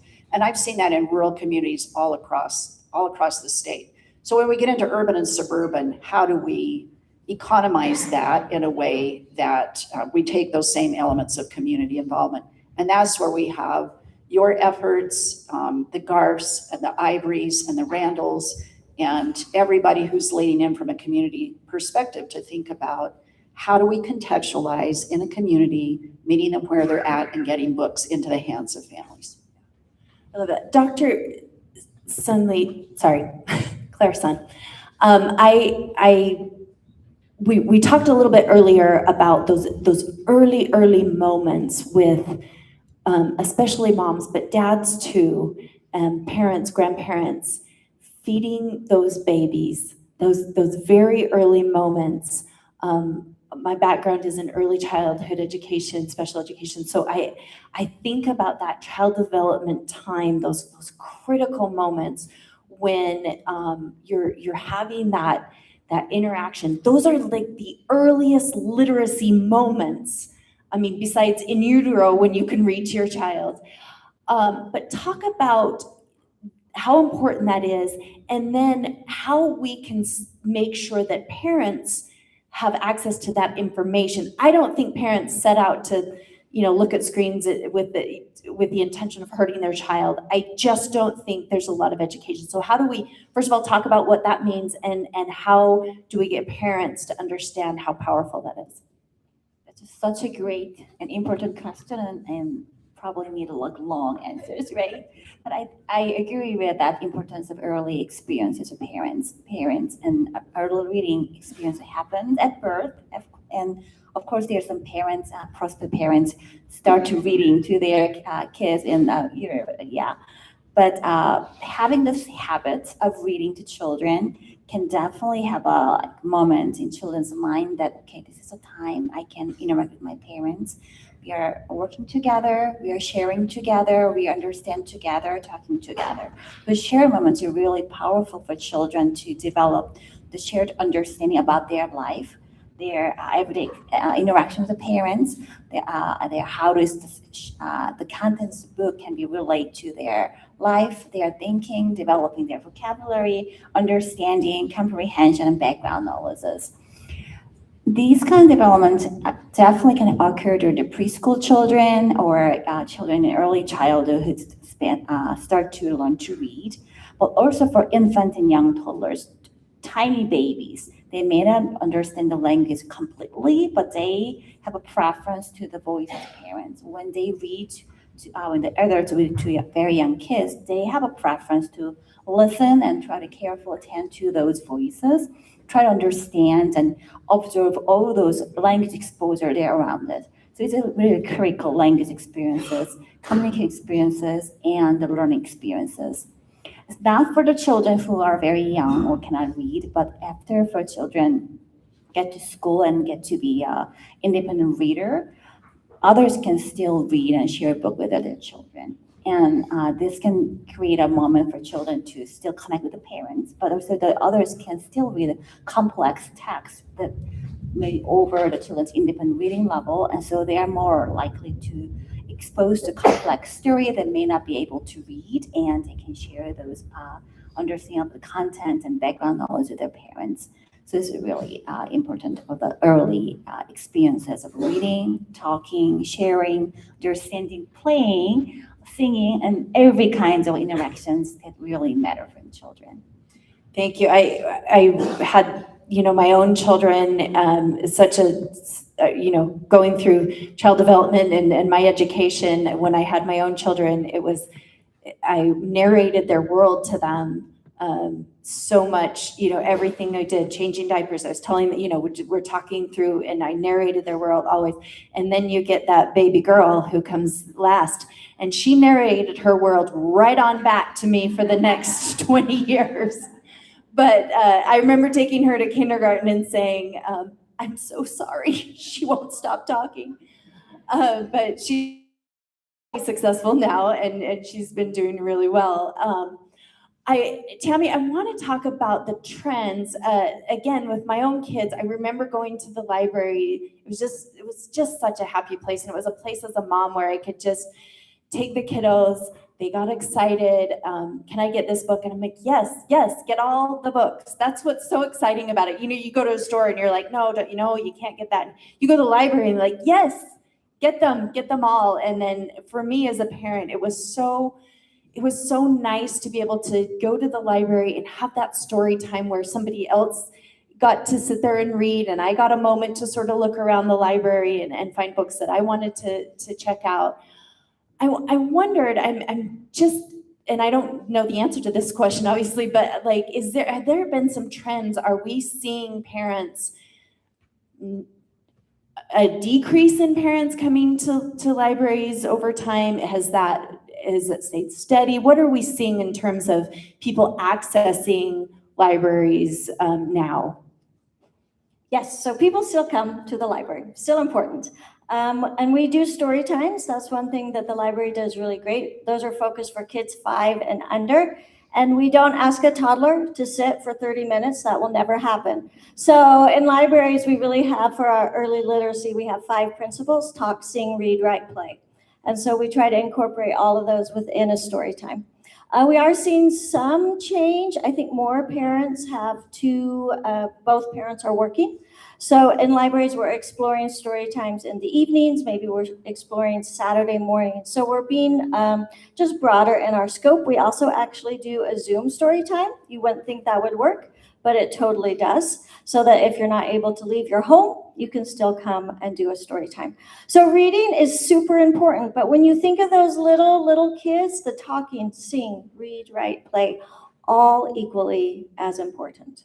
And so libraries are still viable. Sometimes we have to convince people, but that's okay. That's our mission. Come to the library and we can help with your children. Thank you. Tammy, listening to your comments just remind me that story time is not for just kids, but for parents too. They see how library read and exposed to the ideas what to do at home. And actually that kind of like answer your previous questions about what about the parents from under-resourced communities who have like lower education levels, don't know what to do with their kids. I think the everyday activity and interaction is really important for as an early literacy, even if parents are have low resources, have no idea what to do, what they are doing at home is still powerful and very meaningful. So we don't want to like let them just fix it, right? We want to support and respect what they're doing. So what they're doing at home, just sharing time, loving a moment, sharing book together, even if they don't know how to discuss the contents, they can read it from the first page to the end page. There's a whole package of stories. So just following the sequence page of the books using the prints, stories, and illustration. It's already structured activity for parents. So if they can have a time to sit down and read together, that's already a powerful activity for parents. Could we talk about what it looks like? Is that okay? Okay, so when your child is newborn, you're reading to your baby. Obviously, they aren't understanding anything, but you're holding them. It's cozy, it's comfortable, and you're bonding. A 1-year-old is going to be holding that board book upside down and chewing on it. And that counts. That's reading. Your 2-year-old is going to they'll sit on your lap and hold the book, and they are going to flip the pages as fast as they possibly can, and you can read 1 word per page. Totally counts. Then your 3-year-old is going to want you to read that same book every day for 6 months. And you might hide it, just 1 day off. Can I have 1 day off? One fish, two fish. Oh my gosh, That was yes. Gavin's. Oh, so much. Totally, that's normal. That counts. Every single time you read that book, it counts as reading. And then your 4-year-old might spend a half hour poring over the illustrations of a book, and no word is read. And that counts as reading. And then your 5-year-old is going to read those Magic Treehouse books. That's the same plot in every book, and they're going to read all 150 of them, and they will read nothing else, and that counts. Every type of reading counts. Every type counts. And when they come for story time, part of our job is to model. Like we sing. I'm not a great singer, but my modeling is that you as a parent, as the caregiver, your child just wants to hear your voice. And so story time, a lot of what we're doing really is modeling. And that everything counts. Like I feel like I'm a cheerleader. Everything you're doing is great. Keep doing it. Keep coming. We support you. You're fantastic. Because parents don't get that enough. So we try to do that. Can I rip off that just a bit? Thank you. So I think you illustrated so well, Tammy, the very specific actions that can take place developmentally. And we have not been good about helping parents know that that's okay. You know, I think you made a comment earlier for Slady Cox that, you know, parents feel so overwhelmed. And I think there's this pressure that they have to know and be able to do all of these things. But just understanding what do good literacy practices look like in our home at every level can take a lot of that pressure off. Senator Milner talked about how she wove that into 127 to put resources for families onto UEM, but many families may not know that those services exist. So what is the role of the pediatrician? Well, people like Dr. Neil Davis with IHC and others are jumping forward to say, we need to be more like Dolly Parton, who led an effort to make sure that every kiddo in her county, every new birth mom got a packet to take home with books and just a little placard on how to engage in literacy practice with your child. And we have pediatricians here who are very interested in having those conversations about the importance of literacy with newborn moms, because it's scary and it's hard. And you're right, parents are overwhelmed. And now we have a lot of different tools and ways to know. But we need to get that into the communities, I think, of our most vulnerable families as well, to know that it's okay to do that in whatever language and whatever time space you have with siblings, as Claire mentioned. I love that, of modeling by siblings who might be older if parents aren't available, neighbors. So all in on all these Grandparents, things. we need to get Yes. grandparents, we need to get those grandparents that are home maybe and get them into school or get them to grandma's house to read. I love that. So I have a huge confession to make. When I was growing up, you know, my mother was an educator, my grandmother was an educator, reading books. I mentioned this last night that it was, you know, we had hardly anything. We just, I mean, there was 10 kids in a 3-bedroom home and 1 shower, 1.5 baths. So there wasn't a lot there, but there were always books. My big confession is I wasn't a great reader. I mean, I didn't love it, to be honest, when I was younger. And it wasn't until, you know, and I read and I did okay reading and my parents modeled it and we learned it. But I didn't love to read for fun. And really, honestly, until all through school, I read the things I had to read and I actually graduated from college and I was waiting to have my first baby. I had a month between my student teaching and when he came. And I started reading Anne of Green Gables, the whole series. And I couldn't put it down. Every day I read that and I just finally got it as an adult, as a almost new mom. Reading started to really become joyful for me. How do we as a community really help children of all ability levels, all socioeconomic levels? How do we encourage parents and children to embrace wherever they are in their reading journey? Dr. Dix. You know, I was thinking about this recently, just that self-challenge of reading books over the holidays that were non-academic and not politically driven or social media driven.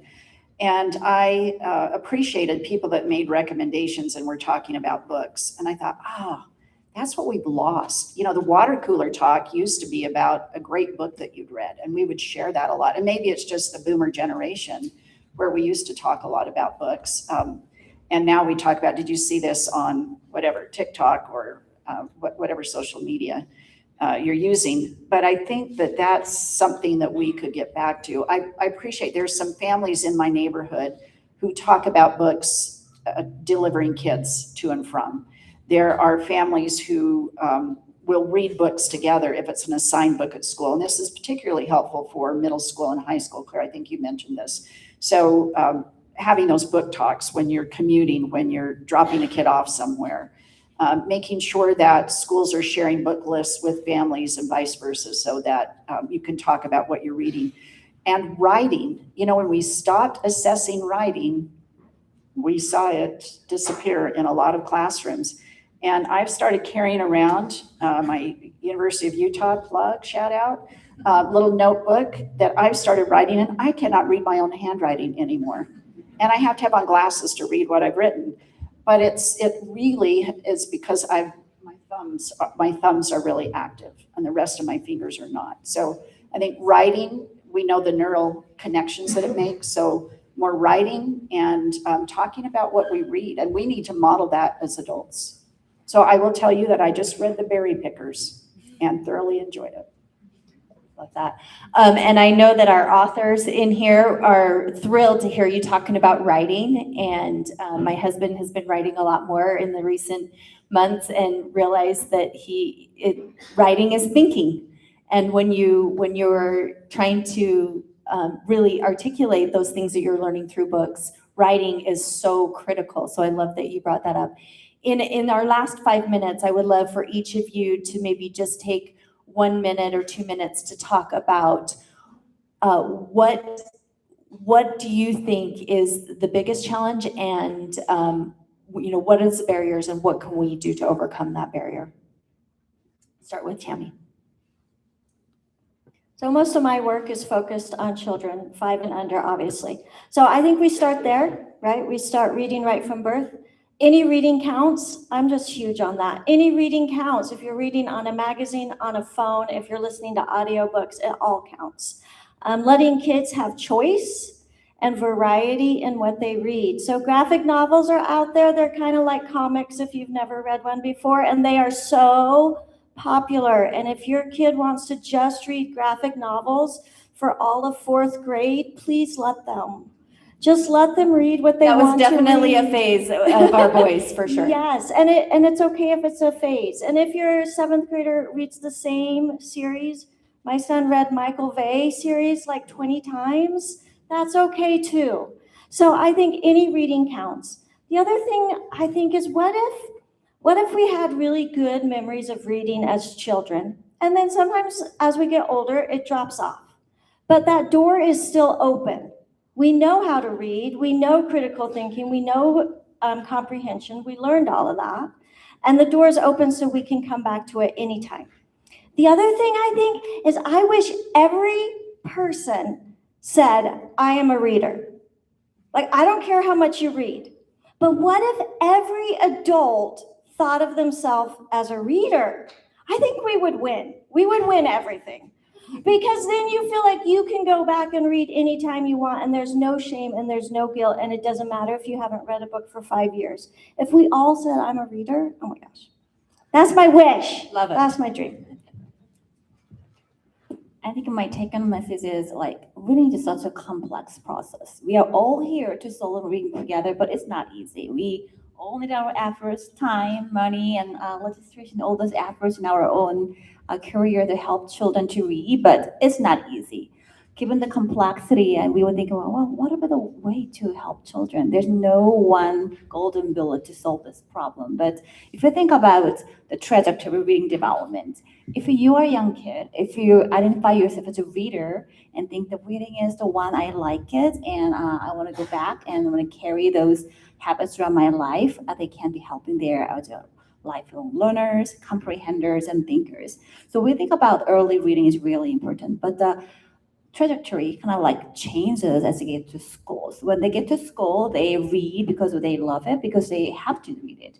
And they read it when they think they are a good reader. So if they have a good skills, they're more likely to read. If you don't have good skills and read, they may not like drop their reading space. So I think we need to start early, definitely. People get to school, and there's a huge opportunity for us to invest and support not just one thing, but whole community organizations and library and home to invest on those early years. I think we need to keep our foot on the gas with Senate Bill 127 and not let up. Improve on interventions. I was a great reader. My little brother, 2 years later, had the same home environment. Took him until 3rd grade to learn how to read. And so we need to recognize that, it takes time, but we need to have interventions in place. But in the 0 to 5 space, as a state, nobody really owns that space. Everybody does a little bit of it, and we have to come together and say, families are the first and primary teacher always of their kids. And what can we do to support families in that 0 to 5 space? We've got to get better at that as a state, because we know better, so we need to do better. Yes, thank you. And thank you to our incredible panelists. I know we're standing between you and lunch, and it looks like it's ready. So we're so grateful to each one of them for their incredible work in the state of Utah that will continue, and we will keep our foot on the gas, and we will make sure that our families have what they need to be successful in literacy for their homes and their families. And we will work on this issue together as a community. So thank you, and we will reconvene at I think 12:10, unless we're way behind, after lunch. So enjoy your lunch, and we'll come back. Thank you.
All right, ladies and gentlemen, it's that time again.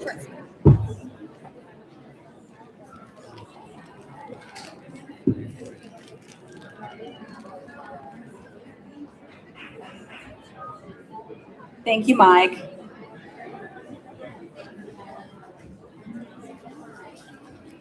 If you wouldn't mind taking your seats, we are going to get started.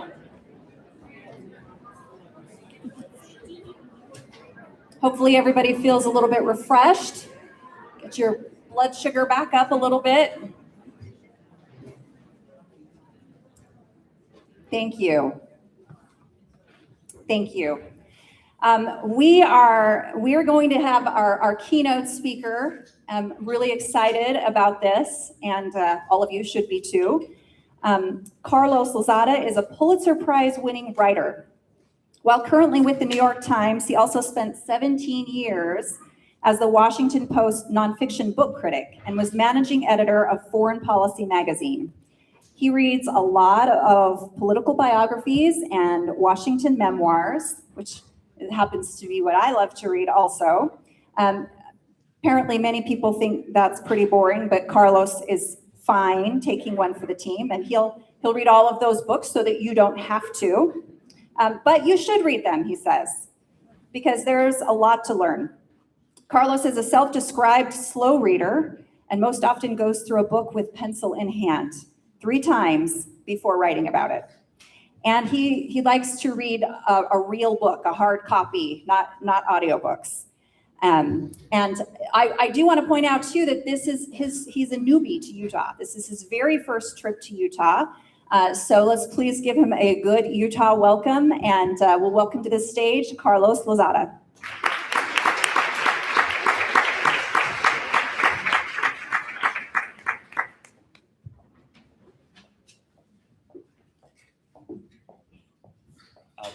Thank you so much for the invitation to be here, to the governor, first lady, and staff. I've been so inspired by the panel so far this morning, and whoever put it together, nice job. Like the range of inputs, the research, the teachers, the policy side. It's been terrific. I'm not an expert in childhood literacy, but I do read a lot. So I'm going to tell you a little bit the story of my reading experience and my conclusions about reading from that. And I'll start in a classroom. When I was 15 years old, I was given in school a vocational interest test, right? The idea was that my classmates and I could unearth what we were really interested in the hope that then we could discern what we were meant to do with our lives. I forgot entirely about this test, in the decades since, until my mother, who in her late 80s has become a dedicated scavenger of my childhood relics, recently found an old copy of this and sent it to me. So my vocation, it seems, was not in the realm of science or mathematics. I did fine in those courses, but I only scored in the mid-ranges of interest in that. My mechanical and engineering skills or interests were so low that it didn't even register as a percentage. I was just a flat line. And my wife remembers this whenever I attempt to do, repair work around the house. Music and social services were just of moderate appeal to me, as were weirdly both working indoors and working outdoors. I just didn't want to work anywhere, I guess. But two arenas did stand out. I had high literary interests, which the test report explained meant that I like to read and express myself in writing. I also scored high in persuasive interest, meaning I like to impose my point of view and influence the opinions of others. Together, these interests added up to several possible careers that the test informed me, including as a writer, as a journalist, and as a professor of letters. I was 15 when I took this test. I don't know if I aced the test, but the test completely aced me. Like, that is exactly what I became. Throughout my professional life, I worked as an editor, as a book critic, as an author, as an opinion columnist, and an occasional professor of letters. In essence, I've devoted my career to reading and then to writing for readers of various publications about what I had just read, literary and persuasive. So I get what a luxury it is to be able to read for a living, to turn a personal hobby, a personal passion, into a livelihood. I live surrounded by all kinds of texts. The most common physical addition to our home is more shelf space. Yet I feel in some ways like I'm a practitioner of a dying art, an adherent to sort of a lonely vocation. The National Endowment for the Arts finds that in 2022, for instance, fewer than half of American adults read even one book of any kind. And the Department of Labor reports that Americans 15 or older spend only 15 or 16 minutes a day reading anything for personal interest. College students reportedly struggle to read longer texts, and the professors worry they're having to assign fewer full books, relying on snippets, on excerpts, on bits and pieces. The New York Times, my institution, reported last month that in American high schools, the age of the book may be fading. We've heard all these laments before, I know, and the explanations as well. Some we know very well. We're too hooked on our devices, too distracted or stressed to find time for reading, too hooked on YouTube or TikTok or podcasts, which I like, to linger on anything as retro as like a printed page. There's so much competing for our attention, and it's so much easier to absorb information through audio or video than picking up a book. These are all important explanations and important challenges. I'm not here to dispute any of them, but I want to add that through my own life, I found that the challenge of reading and of reading well is not just a matter of sociology or policy or technology, but it's a challenge of humanity. There are many studies and videos and even books offering to instruct us in the right way to read, how to read like a professor, how to read like a lawyer, how to read like a CEO, how to read like a genius. I appreciate the effort, but I want to suggest an alternative form of reading, one that I think comes naturally to all of us, and that is how to read like a human being. We're not all going to be chief executives or professors or CEOs or, God forbid, lawyers, but we are all human beings. So how to blend our reading and our humanity? I want to suggest a few ways. First, think of your books like your friends. If you're lucky, you have all sorts of different friends in your life. Best friends, close friends, work friends, neighborhood friends, friends that you might not really choose if you met them today, but you have so much history together that the friendship is unbreakable, right? You may have on and off friends that might end without frequent interaction, right? At a gym or a book club or church. And you may have friendships that can endure long absences, even long silences, with no trouble at all. Books are the same way. Some books I return to every few years. I learn something new and wonderful on every occasion. Others I read just once to help pass the time. Some I read in brief spurts. Others make me sit down for like deep, sustained reading. There's no other way to get through them. Some books I loved as a child, and I attempt now to pass that love on to my own children. Others I read for work or out of a sense of professional duty.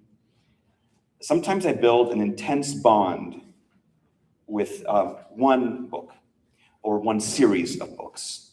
And I'll mention two examples from my childhood. And these are books that remain a very important part of my life.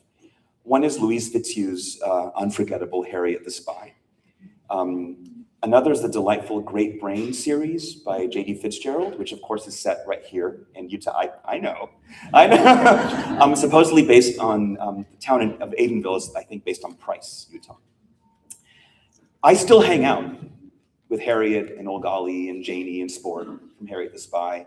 And believe me, with TD and JD and Mama and Papa and Aunt Bertha and Frankie and Uncle Mark and all the characters from The Great Brain. These books are my friends. Right? I love visiting with them and introducing them to new people, to new readers.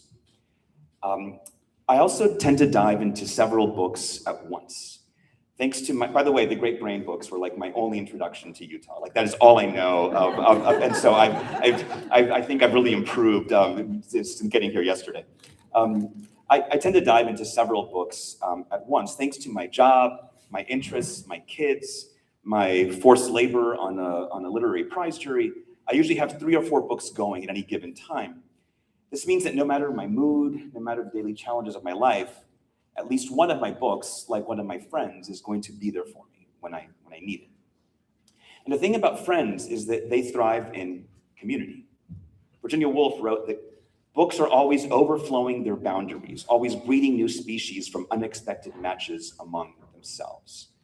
So just like it's a thrill when I bring together friends from different circles and I see how some of them begin to click, it's also wonderful when different books from different parts of my life start to connect. The more I read, the more my books speak to each other. It's like my brain's throwing a party and like everything I've ever read is invited. Second, this, I don't know how popular this will be, don't look for yourself in books. Human beings are naturally very curious. We're explorers and travelers and risk takers. We like to experience new cultures and new foods and meet new people. That's because difference is appealing. And sameness can get, after a while, a little boring, right? Opening a new book is or should be like visiting a new city, hearing a new language, landing in a foreign country. So I'm a little skeptical of the notion that we should read books that we can clearly relate to. Or that schools should assign readings where students can see their stories reflected. How dull would your life be if all your friends were just like you, right? I don't always want to see my story reflected or validated in what I read. I'd rather delve into worlds and lives that feel completely different from my own, and then get that shock, that jolt of recognition when I see slivers of me in a distant person or a distant place. So back to Harriet. Harriet M. Welsh, right? The immortal protagonist of Harriet the Spy. She was a wealthy kid with a live-in nanny, went to a snooty private school on the east side of Manhattan in the early 60s. We had nothing in common, right? But when Harriet's middle school classmates find her private notebook and read what she'd been writing about them, sometimes mean stuff, but always honest stuff, she became afraid, right? I know that fear. You all know that fear. It's the fear that asks, what will they think of me when they realize who I really am? When I read The Great Brain for the first time, I was 9 years old, an immigrant kid trying to fit in Northern California. And T.D. Fitzgerald, the hero and kind of villain of these books, became my idea of America. Right? He was exciting and he was brilliant and he was fearless, but he was shameless too. You know, he tricked the kids in town out of their money and their possessions, so they resented him. Some even hated him for it. But he also solved the town bank robbery. He rescued 2 boys lost in an underground cave.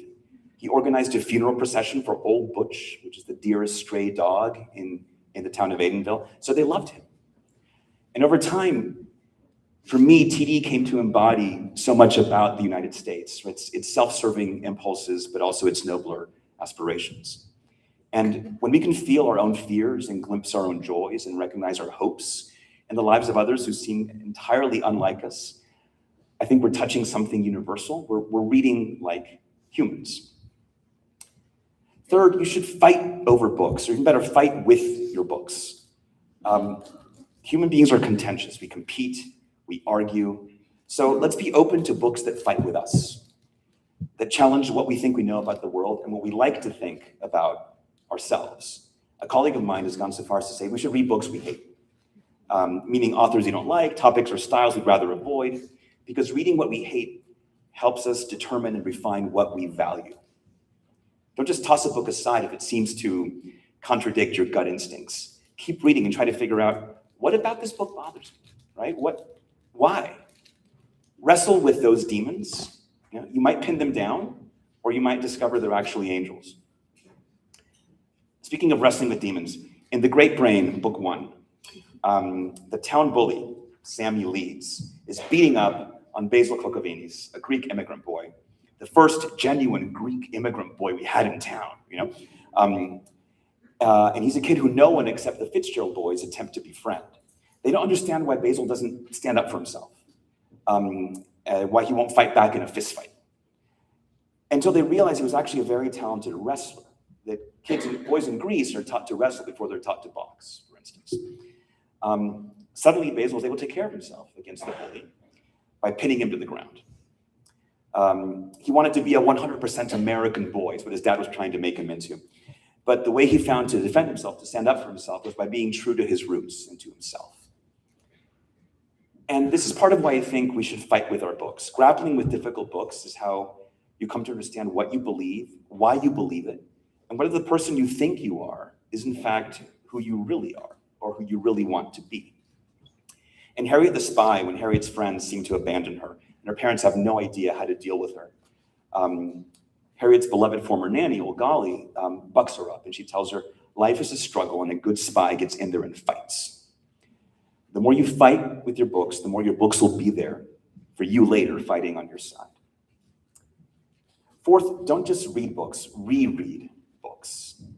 Humans like to make and preserve memories. We paint portraits, we take photos, we write in diaries and publish memoirs and histories and biographies. We keep records of everything. Our books are a form of personal record keeping. I love rereading books I read a long time ago, especially if I have the original copy, that I can see the passages I underlined, the notes I made in the margins. Right now, my oldest son is a high school senior, and we're slowly reading All the King's Men by Robert Penn Warren, which is just this amazing account of populism and political corruption in the American South. We're getting through it slowly, just a few pages a night. I read aloud to him, then he reads out loud to me. And it's the same copy I read when I was a sophomore in college. And so I have all my old notes in the book. And when I see those notes, the things I underlined long ago, I wonder, why did those ideas strike me back then? Maybe something else seems important to me now in those same pages or same passages. Books become a record of our own minds. Of the author's mind, yes, but of the reader's mind too. Emily Dickinson put it far more profoundly, saying a book is a chariot that bears the human soul. I've always been a little torn about those summer reading challenges in which kids get prizes or certificates for reading a certain number of books before the new school year begins. I get the whole incentive structure, it's great, but volume shouldn't be everything, right? It shouldn't be like a number of books that I read. New books are great. Rereading a single book several times, I think, is just as great. It still counts, as Tammy Austin said. Each time you try the new book, it will be different because the world around you is different, because you are different. You've changed as well. So get to know one book well over the years, and you know yourself better also. The first time I read Harriet the Spy, I was completely riveted by Harriet herself, the title character. I wanted to develop my own spy route. I tried to write clever observations in my notebook, just like she did. I even decided if I had a daughter, I would name her Harriet. I do have a daughter, but I also have a wife who vetoed that idea. Still, as I grew older and read the book many more times, I found myself understanding Harriet's parents so much more. At first, they just seemed these ancillary kind of goofy characters, but over time, they became much more vital and complex and relevant to the story. Their efforts to connect with Harriet, to understand her struggles, her motivations, maybe consider my own relationship with my parents and eventually with my children. And when I first read The Great Brain, I wanted to be TD. I mean, he's the hero, the central actor of all these stories. But as I got older, I kind of felt for the narrator, for the younger brother, the adoring younger brother, JD, more fully formed, more of a real person. His struggle to live under the shadow of his brainy older brother to make his own way really inspired me. And when I later read these books with my kids, I knew they'd love TD, because who doesn't? But I tried to help them see the value of everyone's story. These books hadn't changed from my childhood to my adulthood. I had changed, and they showed me how I had changed. Fifth, don't turn reading into a moral obligation. This gets to the Adam Kirsch article you're talking about. Folks often don't like to be told what to do, what to eat, how to exercise. We're not even a week into January, but as has been mentioned, our resolutions may have already gone by the wayside. There's no worse way to get people to read than to tell them that it's good for them. That'll make them more informed democratic citizens, right? It's true, but it's not always the most inspiring argument. There's no better way to get a kid to read anything than to tell them that, that book's not for you. You're too young for that book. This is forbidden. I first learned about American history through the historical fiction of John Jakes in my early teens, books that I was not supposed to read at all. These are my dad's books, but the covers promised a lot of like sex and violence, right? And these were life skills that I figured I should learn. And I still read those books. I just reread them last year again. As Lieutenant Governor mentioned, the writer Adam Kirsch recently wrote in The Atlantic that it may be better to think of reading not as a virtue, but a vice, or at least a kind of selfish passion. He writes that reading is not, to the person, something that feels inherently profitable at the time, right? It's not a networking opportunity. It's incredibly antisocial, actually, to kind of like go and read by yourself. He writes, when literature was considered transgressive, moralists couldn't get people to stop buying and reading dangerous books. Now that books are virtuous and edifying, moralists can't persuade anyone to pick one up. Reading books might make us better people, more productive citizens of a great state economy, but that's not why we read them, right? As Kirsch writes, you do it for the thrill of staying up late to read under the covers by flashlight, unable to stop and hope no one finds out. In book 2 of the Great Brain series, there's a new kid in town who all the kids tease because her dad was a horse wrangler and she was a girl who kind of dressed like a boy, and they called her Bridges Dottie, and she didn't know how to read. And the father didn't really prioritize her education. And TD, all she cared about was horses. But TD teaches her how to read. And how does he do it? By reading Black Beauty to her out loud, right? He found something that she could connect to, and connecting to her passion. And he didn't tell her this is good for you, you need education. He just said, hey, what if a horse could talk and tell you its own story? Finally, sixth and finally, be a messy reader. Human beings are messy, and that is okay. A life of reading, a vocation of reading should be gloriously messy. That means reading all sorts of books in all sorts of ways. Read nonfiction to learn facts. Read fiction to glimpse truth. Read classic works and read random ones. Sometimes the random ones will become classics to you. Read books that seem silly and books that seem serious. Over time, the books in those categories may very well flip. Read alone or read in community. If you join a book club, don't be that person who doesn't finish the book but pontificates about it anyway. Everyone can tell who you are. One thing I tell my students is that as you get older and you have families of your own, you should read with your children, as we've all been talking about, for as long as you can, which might be longer than you expect. When our first son was born, I was in the middle of reading this like intense history of Saudi Arabia. So suddenly when I'm holding him, at night, I just kind of kept reading that book just out loud to him. So the first book that Jamie read was Steve Call's history of Saudi Arabia in the 20th century, right?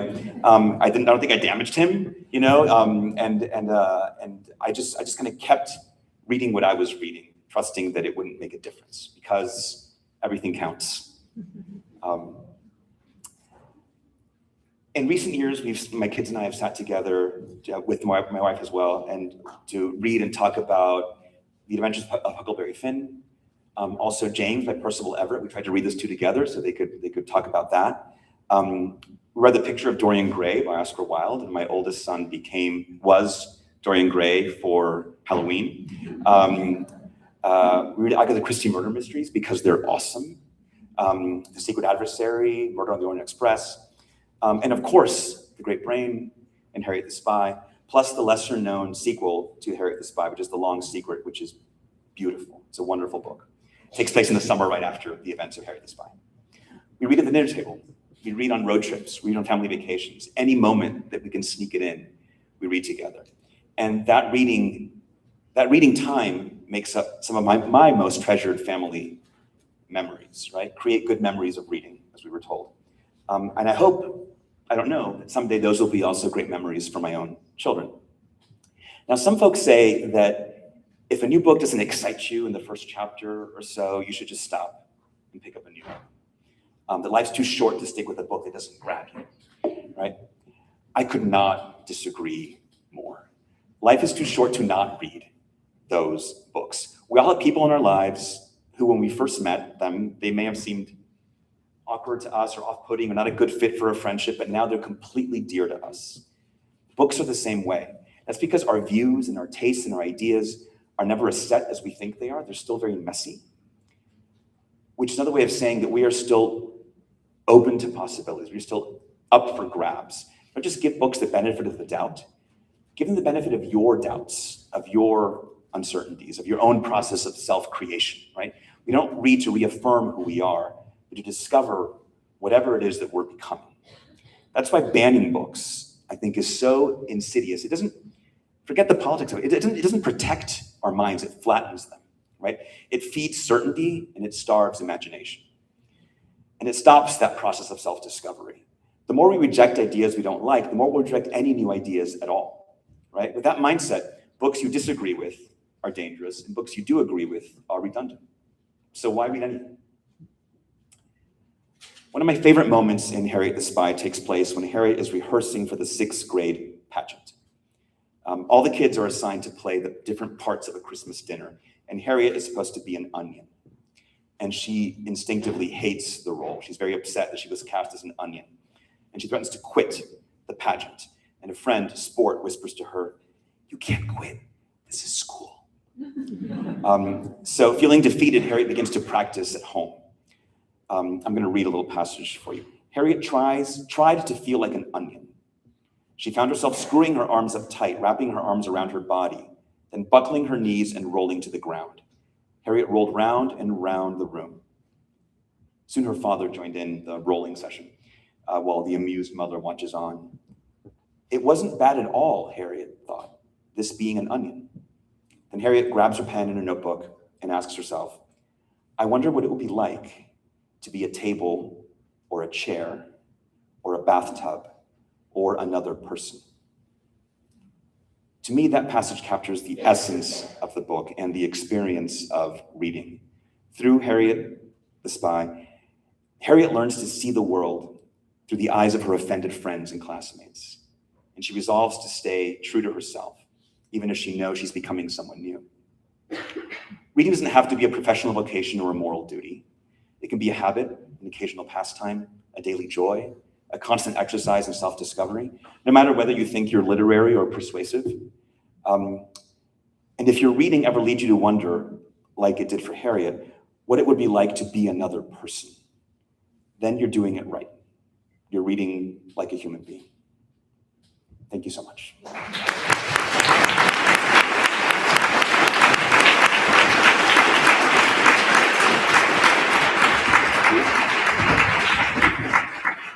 Thank you so much, Carlos. I don't know about all of you, but I want to go home and read now. I don't know how I escaped The Great Brain or Harriet the Spy either. I've never read any of those, so I've got some books on my list now, some new ones. Thank you. Our final panel will include some incredible best-selling authors. They may be locals, but they are renowned worldwide, and it's a real treat for us to be able to hear from them today. Our moderator is Hope Eccles.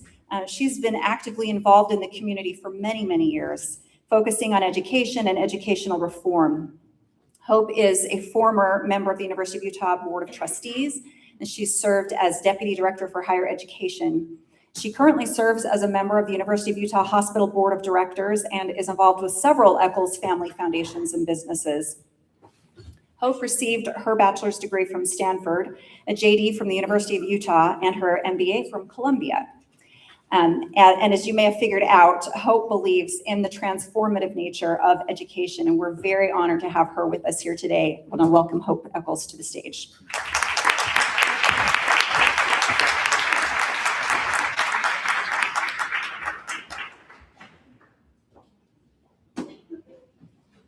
Good afternoon. Thank you all for being here. It's really exciting to see so many people that are interested in education and the opportunities we have to make some real changes. And it's also always really nice to be back in Ogden. So I'm delighted today that we've got three wonderful Utahns and award-winning authors that I'm delighted to have a chance to have a little bit of a conversation with.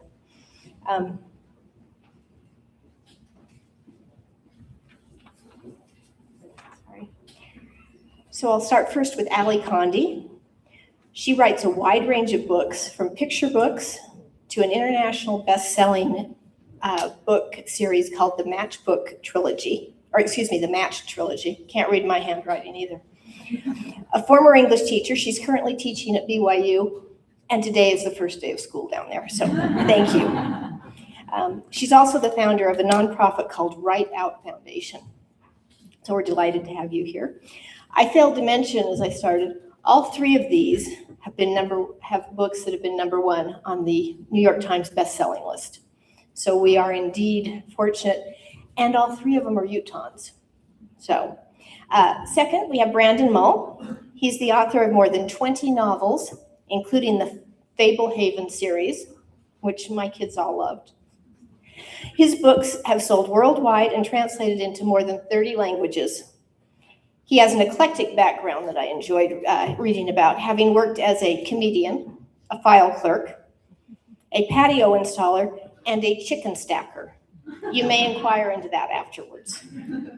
And finally, we have Jennifer Nielsen with us. She's from northern Utah, and she still lives up there.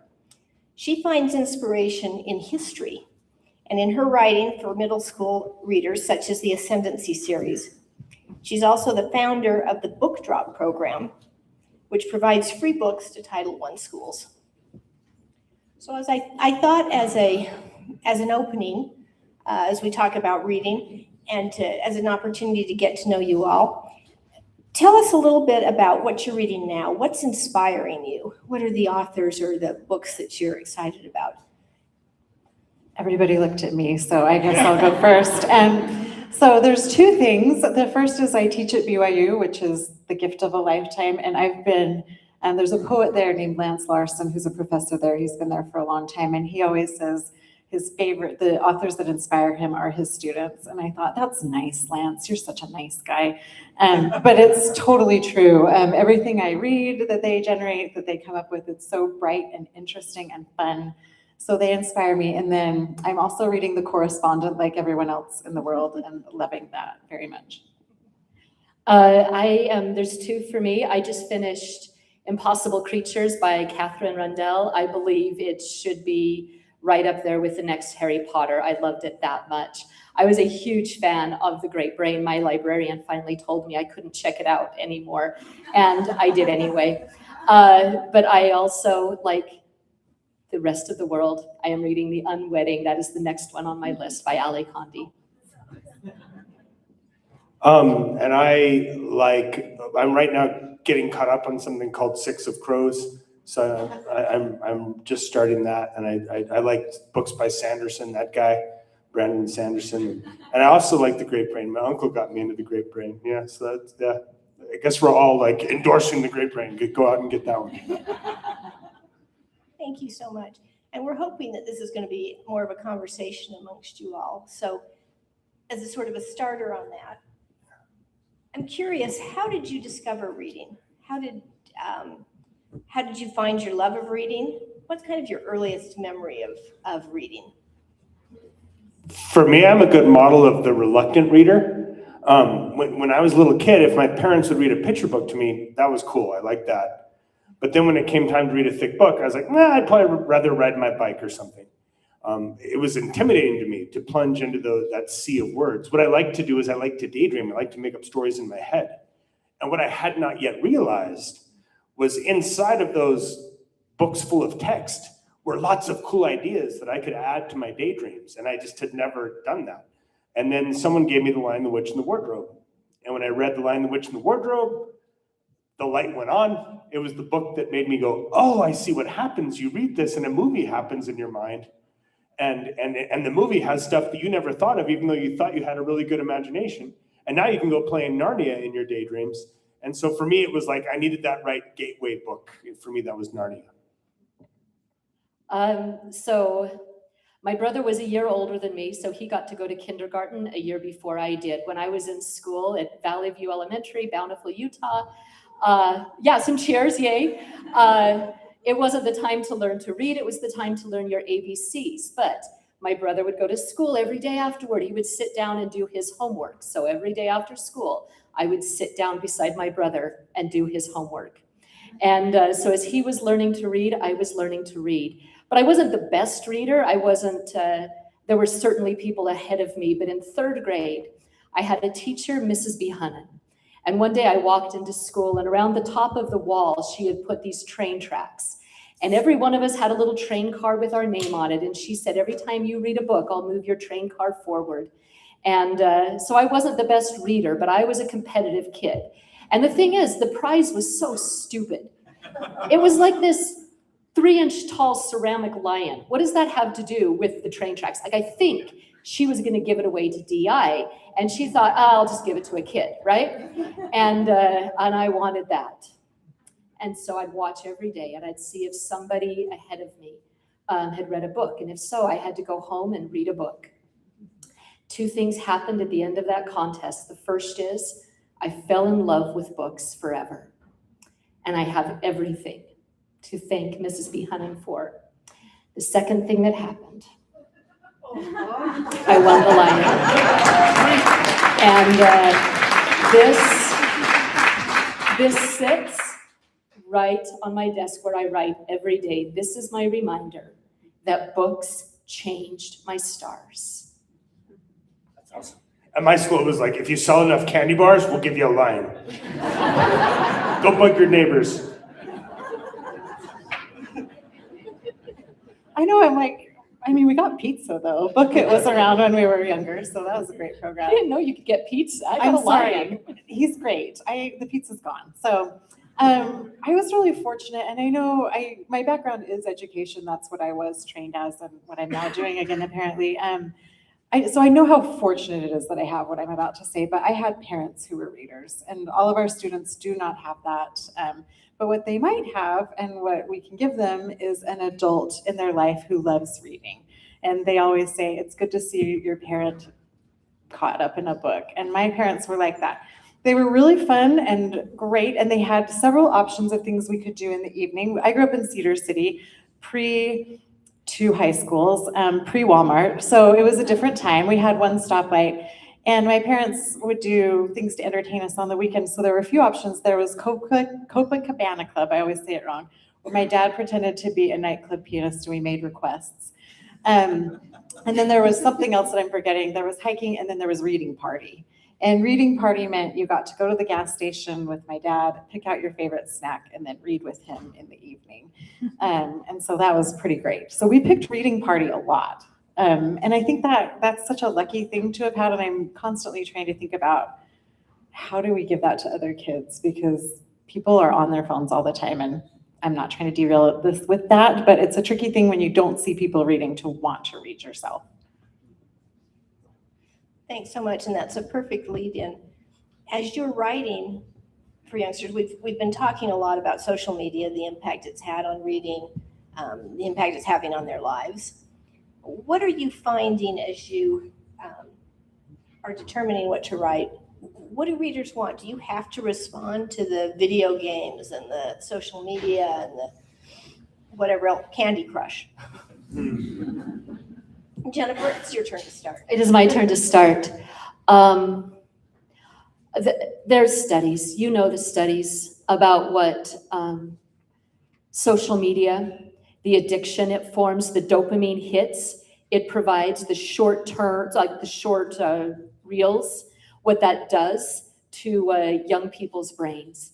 And it is devastating on them. Children are getting cell phone access younger and younger. There is screen access that toddlers are able to do. And it is rewiring our children's brains. And I know there is a place for that, and there is a place for that. It is an incredible thing to say you are holding in here more information access than I ever had access to as a child. There is a place for that. But in terms of what it is doing for children's brains, I think it is one of the most frightening things that we are facing as a society, because it is cutting our children's attention spans, and frankly, it is cutting your attention spans. Look it up. Look at the difference in what a generation ago we had as attention spans versus an adult generation now. So we are not immune from it. I believe the number one solution for this is to provide books that children will read, because a book is a long-term sort of reward, and it will undo the rewiring that social media, that cell phones are doing. And so I cannot emphasize enough from my perspective how critical it is to our future that we have a generation growing up that can pay attention. Now, our job is to write books that will hold their attention. We have phenomenal teachers who are teaching their best for that. We have librarians who are matching children with books and giving them the love. But here in this room, we have policymakers, and we have donors, and we have decision makers. And this is the opportunity to say we will not accept the rewiring of our children's brains here. And to do that, we give them books. Yeah. I agree 100%. So much of this is, it's the author's job to create a book that's worth reading, right? And we all have different versions of what that is. For me, I'm writing a big fantasy roller coaster. That's what I like to read. So that's what I write. But for reading, unlike a lot of types of entertainment, you have to sort of prime the pump. A kid has to learn what that is to get enough fluency that they can see that movie in their mind when they're reading books. There's that entry point that they have to break through, right? That happens partly maybe by reading with them. That happens partly by letting them have experience with words turning into stories where the fluency isn't the sticking point, right? So maybe that's an audiobook, maybe that's parents reading with them, maybe that's reading in class. But they have to get to that point where they can see, oh, when I read a book, this is different than TV where I'm consuming. This is different than the internet where I'm consuming. This is me being a co-creator with a writer. I am generating an amazing movie in my head that is customized to my tastes, such that when I go see the movie, it's disappointing, right? And anyone who's gone to a movie and been disappointed because the book was better knows what I'm talking about, because you had a customized story in your head. And man, there's a kind of thinking and a kind of inner life that comes to life once that happens. And if that doesn't happen in somebody, there's this whole closed off part of them that never lives, right? For me, that part of me is how I cope with life. It's my favorite thing about myself. It's my favorite thing, one of my favorite things about living. And so, but we have to give kids enough opportunities that they see, oh, there's something different happening here that's really cool once I learn that a book rewards me for my good imagination and develops that imagination. Okay, that's it. Can I just say one thing, and then I'm going to turn it back to Ali to add to Brandon's comment here. There's a scientific study that was done not so many years ago that was analyzing what happens to the child's brain when they read an engaging book, a Brandon Mull book, right? And so what happens to their brain? My kids were huge fans still. And so I know this. And what it does is it lights up the two halves of the brains. It creates connectors between the sensory motor, the action part of the brain, like a muscle memory, and the language receptors. And that light up between these two halves will stay lit up for 5 days after reading. It is literally building the brain. And so what happens to this child is when they read that immersive book, they literally walk into it. All right? They're not just reading about Seth and Kendra. They are Seth and Kendra while they read that book. And so they absorb it as if it's their experience. It's why books make children more heroic, more brave, more engaged with others, more compassionate, have more empathy. It is because it literally is lighting up their sensory motor and their language receptors.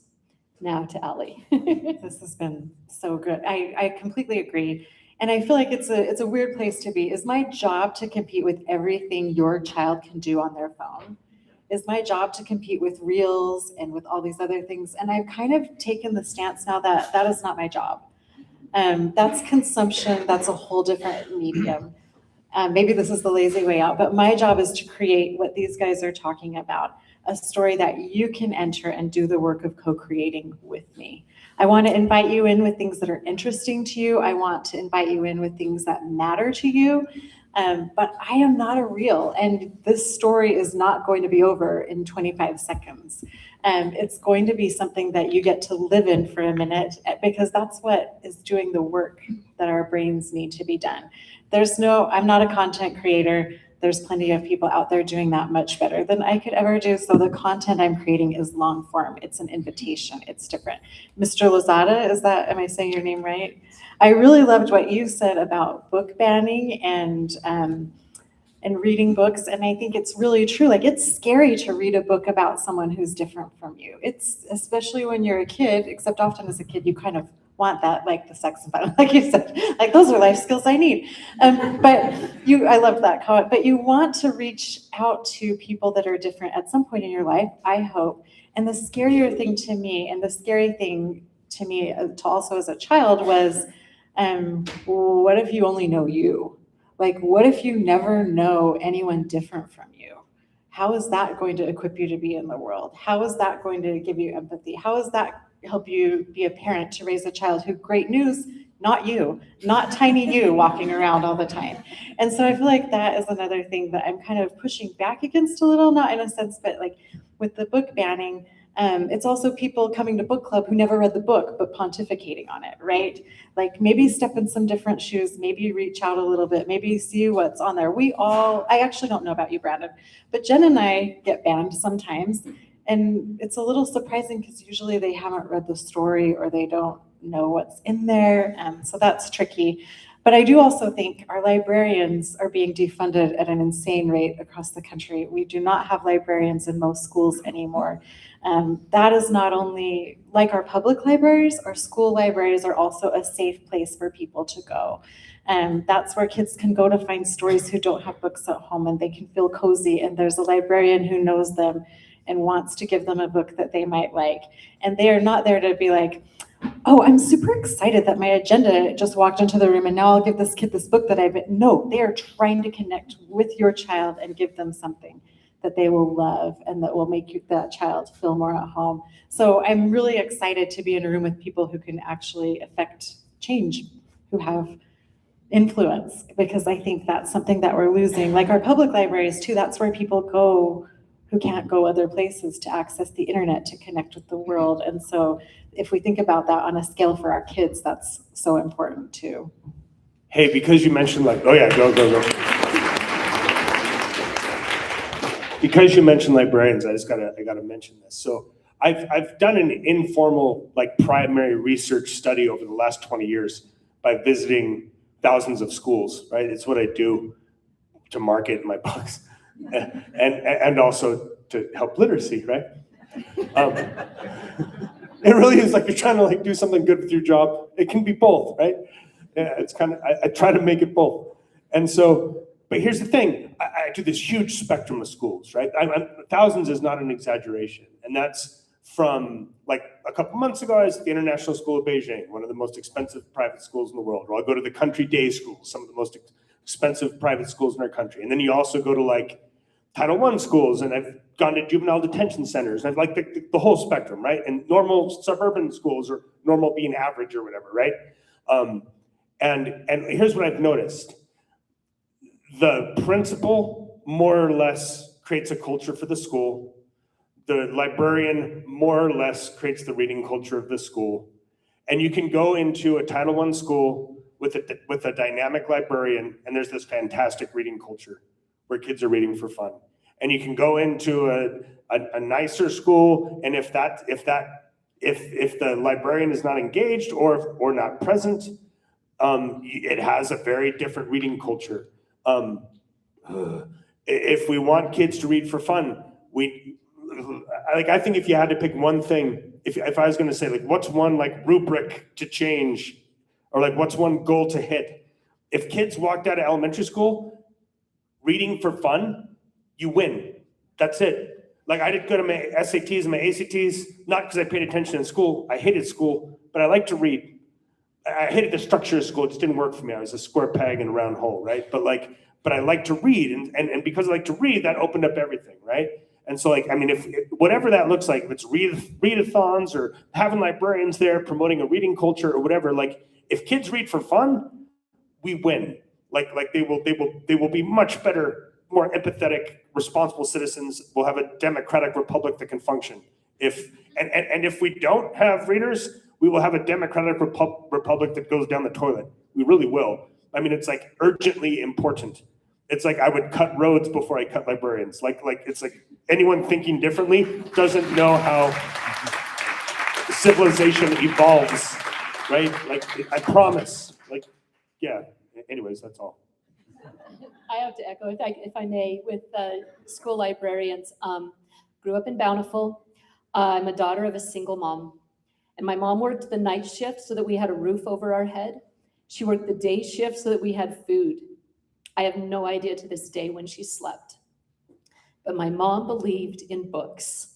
However, book ownership, the ability for me to have books in my house, that was a very hard-fought thing. If we owned books, it's likely because my mom went without for dinner. But we had a library in our school, and that saved me. And here, this district where we now sit, most of the schools here do not have a full-time certified librarian. And we have amazing teacher aides, librarian aides, and volunteers, and I am not diminishing them, but we need full-time certified librarians in every school in this state. And it will make immediate, concrete differences for our students. I know there are a few of you librarians here in the audience today. I cannot emphasize enough, you are our rock stars. And I know the work you do. You are not here to manage Chromebooks, right? You are not here and you just get to sit and read all day. That is not it. A great librarian is, just as Brandon said, these are the people who are holding the fabric of our society together, because every book is how a child learns to feel for somebody who they disagree with, or it's their window, it's their mirror, and it is the future of our country, is reading.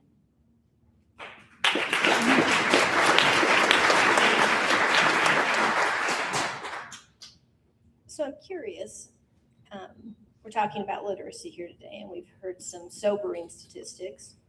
But as an author, as a parent, as a reader, what's your reaction when you hear that more than half third graders in Utah are reading below grade level? What worries you about it, low literacy rate here in our state?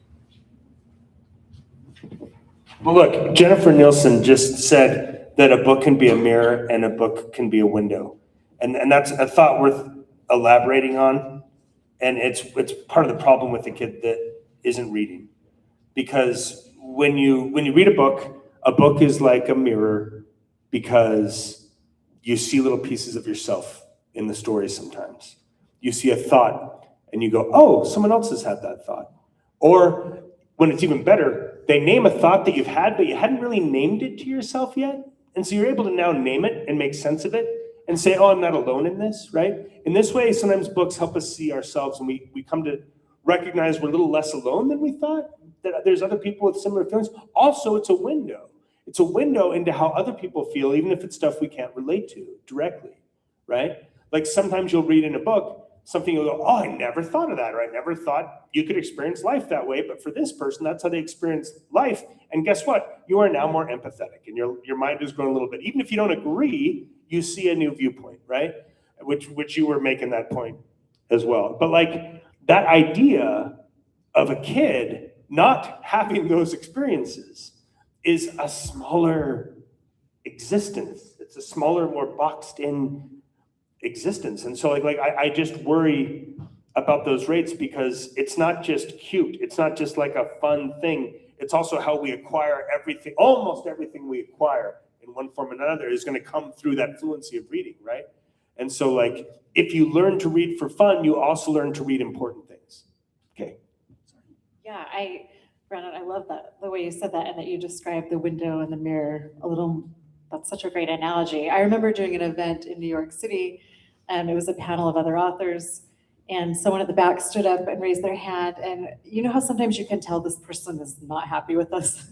Someone called on him anyway, and he said, I just want to know how you feel making up lies for a living and selling them to children. They're dead right. Yeah, I feel very good, thank you. Like if you're taking it literally, they're dead right, but there's more to it, yeah. That's all, that's my whole comment. Good night, everybody. But I think like Mel Dela Cruz or someone really salty was on that panel. She's like, I feel amazing. I feel amazing about it. And that was great. And then she kind of went on, but I've been doing a lot of research into the science of storytelling. And there's a book called The Storytelling Animal by Jonathan Gottschall that's fantastic. And the thing is, we are wired for story as humans. And you can say, God put that in our brains, or our brains evolved for that, or however it came about, but that's what we are.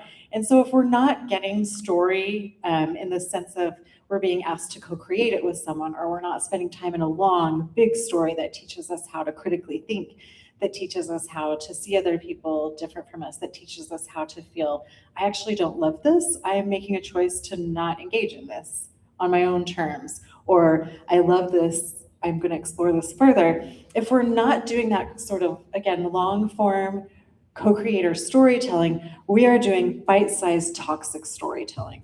Our brains need the story, we seek it out, we will find it wherever we can find it. And stories everywhere with us.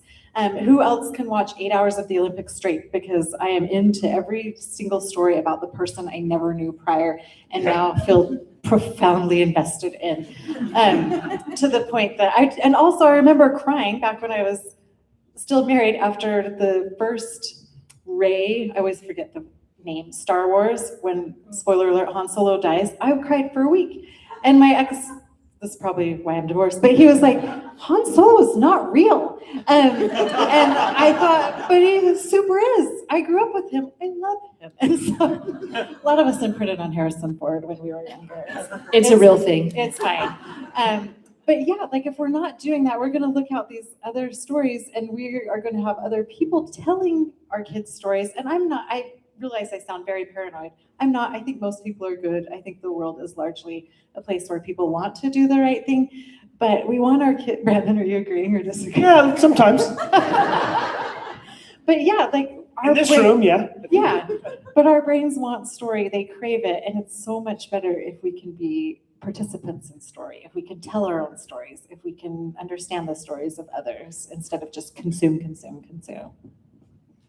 I sat in, I was in a room once where a speech was given by Dick Robinson. Then he was the president of Scholastic. And one of the things he said was that until children have equal access to books, we will never have an equal society. And that hit me like bricks. It was actually the foundation you mentioned earlier that I founded this book drop program. What we do is we go to a Title I school. Every child in that school will receive a free book. We invite the author of that book to then donate a free assembly to the school, because when the child sees the author, the chance of them actually reading that book increases by 80%. Our very first event involved Matt de la Peña. He's a Newbery Award-winning author. We brought him to one of our most at-risk schools in the state, a school in Salt Lake City, where Matt looked like most of the students there. And after this event, after these children had had the opportunity to see Matt, I was out in the parking lot. The mom army was there to pick up the children, so I wasn't going anywhere. And it was a warm day, so my windows were down. And out from the school ran this first grade boy holding Matt's book. His grandma was there to pick him up. And he's running toward the car to meet her. And he says, "Grandma, Grandma, my first book ever." And then he opened it up, and right in the front, Matt had signed all of the copies. And he said, "And look, the author put his name in the book for me." Now, what are the chances that that book goes home with that boy, that grandma, and gets opened and read? It's why I believe in the Book Drop program. It's why I believe in Operation Literacy, that's our sponsor, and makes it all possible for us. Next month, there is going to be an event down at the Salt Palace in which thousands of teenagers are going to gather to learn from writers. They are future authors, they are readers, and they will cheer for the authors as they come to the stage. We will have tweens there who are gathering. They think they're alone, they think they're the only one, and all of a sudden they're in a room of 500 other kids from this state who are loving reading. And if you want to know about it, please find out more and come next month and see what happens when children read, because it is a phenomenon, and it is happening in this state, and it is our future, and it is a brilliant one. Also, as a footnote of us making up lies, like, here's the thing. You can use a story and a made up story to say true things. And it happens all the time. And you can, like, to make it an easy get, think Jesus. To make it an easy get, think Aesop, right? But like, it doesn't have to be Aesop level of clarity. But like, you can, with whatever matter of complexity you want to use, you can make up a story. And if it's an honest story about characters who feel human and real, you can say lots of true things inside of that fiction. So do you have any concerns about what children are reading? Or do you see any trends? You're working nationally, internationally, as well as locally. But are there any trends that you see or concerns about what they are reading? For me? You know what? Like, I think by far the biggest win is if they're reading. That's by far the biggest win. If they're learning that a book is a gateway to seeing stuff in their head, it can be Captain Underpants, it can be Treasure Island, it can be whatever. Like it can be, if they're reading, I'm pretty happy about that. As I go internationally, I mean, one thing I'll say about international schools that have these huge budgets, what's one of the things they do with those budgets? They pay $20,000 to fly in an author to talk to their kids. You know what I mean? Like, that's why I've been to Jakarta, that's why I've been to Moscow, that's why I've been to Shanghai, that's why I've been to Beijing. When they have a lot of money, they put an author in front of their kids to try to motivate them to read, right? And so, like, there's a hint there, right? Those expensive country day schools pay me very nicely to show up. I show up very politely for those guys because they pay me, you know, like probably 90% of the visits I do are free while I'm not on book tour. But so don't tell the foreign international schools that. But like, you know, and when I say $20,000, that's not all to me. That's planes and hotels. But like, they're paying a lot of money to send me someplace, right? Anyways, yeah. So just that. Like, look, if we get kids reading, you can always up-level them to better and better books, or, you know, more nutritive books or whatever. But if they're reading something, I'm like, wow, that's a win. Let's keep them moving in that direction. You know? Yeah, I'm a big believer in choice for reading. And letting children choose the book that is right for them. I am not personally a huge fan of digital reading. And it's because science has shown that we tend to read it almost in an F pattern. So we read most of the first line, less of the second line, less of the third line, and then we skim. And it's hard for a child to have the same reading comprehension because without the tactile access to a book, it's hard to remember that this came in about 50 pages before this one, because it doesn't happen. So personally, not my favorite choice, But if they're reading there and that's where they read, have at it. If they're reading a motorcycle repair manual, great. If they are reading Diary of a Wimpy Kid, Captain Underpants, great. We want them in books. And if it's something that is maybe a little bit over their heads, maybe something that's a little bit older than they are, most of the time, they don't process it like we do as adults. And so all of the worry that we put in there, they're not processing it the same. They're like, that's weird. And they move on. And so we've got to trust our children. We've got to trust them and stop narrating to them, this is what you've got to love. Instead, give them a shelf full of books and say, find what you love, and they will again and again and again. I agree with the things both Jennifer and Brandon have said, and I also, it's true, like context matters. We want our kids to read beautiful things. We want them to read the things that we loved.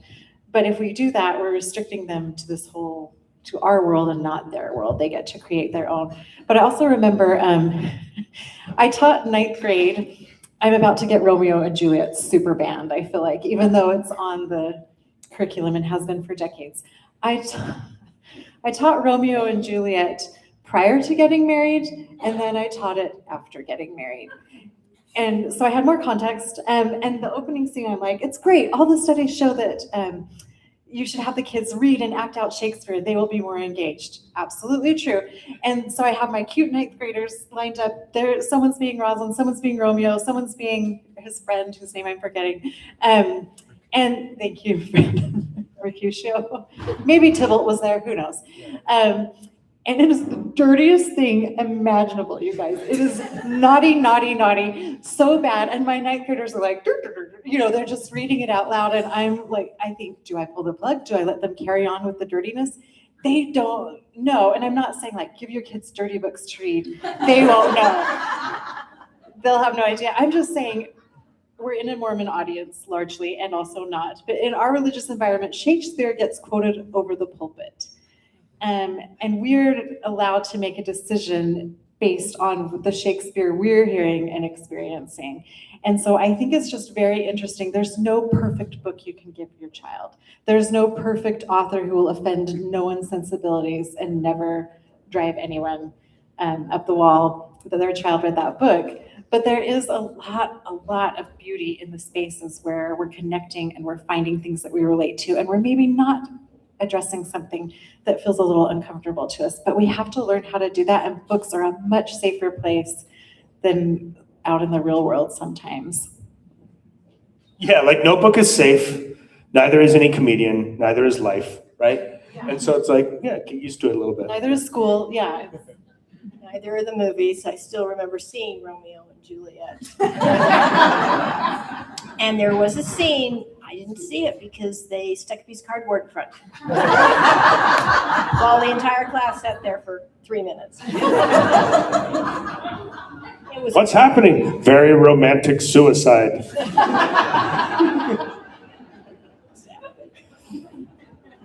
So you've been kind enough to come, and we've got a room full of policymakers and influencers in the good way, not the social media thing. Yeah. Good influencers for good. Yeah.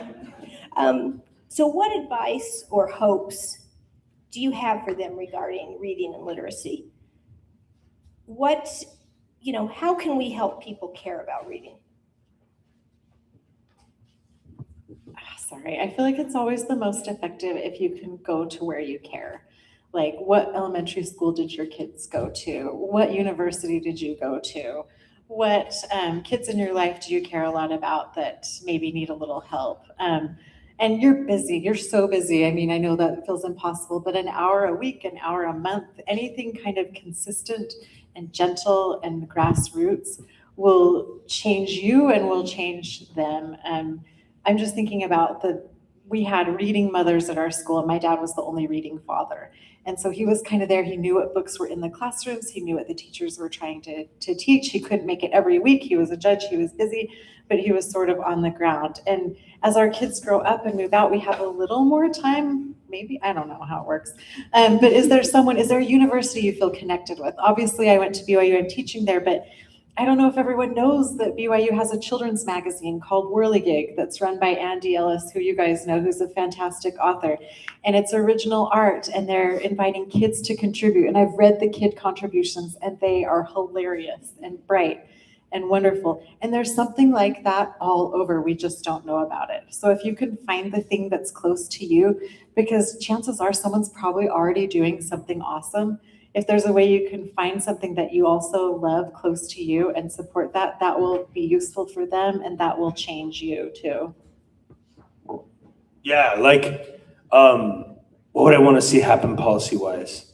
Like any rubric that pushes, like, are kids reading for fun? Are you reading books outside of school? Like, if there's contests or things like that, anything like that, of like books getting read because they're fun, for fun, like, that's anything that pushes that would change the world. But like, when we care about something in our society, we throw money at it, and we should do that for like reading, because well, no, seriously, because at least the obvious stuff, right? At least the obvious stuff being like, let's try to have librarians who are paid well enough that we have good people there trying to create a strong reading culture in the school. Every school where that happens is an island of possibility of who knows what's going to come out of that investment, right? A library that's well stocked, and then some sort of whatever we can to push reading for fun. Maybe they have a budget to bring in an author. They have a budget to do things that promote reading. Like, it doesn't have to be tons and tons. This thing does kind of sell itself. Once a kid reads a good book that's fun, you've got them, and often you've got them for life. A lot of people here are some of them probably, right? Where like, it's really exciting when you have a good book and you go into a reader's trance, and then it's 2 a.m. and you didn't even know it. You're like, thank goodness something is still this fun in this world, right? And like that is what we're trying to give to kids, because it's fun and because it makes them good people generally, right? It pushes them in the direction of good, well-rounded people, functional people. I want to add really quickly to Brandon, sorry. But I was in Michigan once at this, they asked me to come to a juvenile detention center, which I was of course happy to do. And they're like, everyone here has read at least part of Match. And I thought, what on earth, how, why? This is sort of inner city. My book is, I don't know, it just wasn't a natural fit. And the librarians had realized somehow in this community that a lot of the incarcerated youth had never had a story or a book read to them. And so they went every night and read over the intercom a novel and so those kids, while they were in the juvenile detention center, had someone reading to them every night, some of them for the first time in their lives. And some of them didn't get this whole story. Some of them came in, came out, that's great. Some of them got novel after novel, but whatever it was, someone was reading to them. And so kind of speaking to that, there are people in your community probably already doing really cool things. Give them some money. They would love it to have, like, to support that. What if it's school policy people? Like, having read aloud in school of just a fun fictional book read aloud, like, that's not a bad policy. You know what I mean? Like, if that was everywhere, like for lots of grades, and like part of the school day was we read a book aloud so you can see how a movie in your mind works. Like, that's part of what made me a reader, was like Bridge to Terabithia from my librarian when I was a little kid. And it's not a book I would have picked up, but I was like, ooh, you know what I mean? And I was like, oh, I have feelings, you know what I mean? I didn't even want to know that, you know? But it was good to learn, right? Yeah. I'll just be very, very brief. We've heard a lot of statistics today. Here's the one that sticks for me. In a middle school, middle class community where your children live, the average is 12 books for every child of ownership. If you go to a high poverty community, and this is true here in Utah, the ratio does more than reverse. It is 1 age-appropriate book for every 300 children. Where we live, that is not acceptable. One of the events I did where we were giving out books to children, book ownership, a girl received this book. She came back. She wanted to give a thank you. I keep a lot of stuff on my shelves. You won't be able to see this right here. It's a little pink plastic duck. that she had. And she said this, I want you to have this. This was her thank you for the first book she had ever owned in her entire life. We have the opportunity to give children books. Let's make sure they get them. Let's reverse that ratio here so that every child in this state has a bookshelf that is full. Thank you.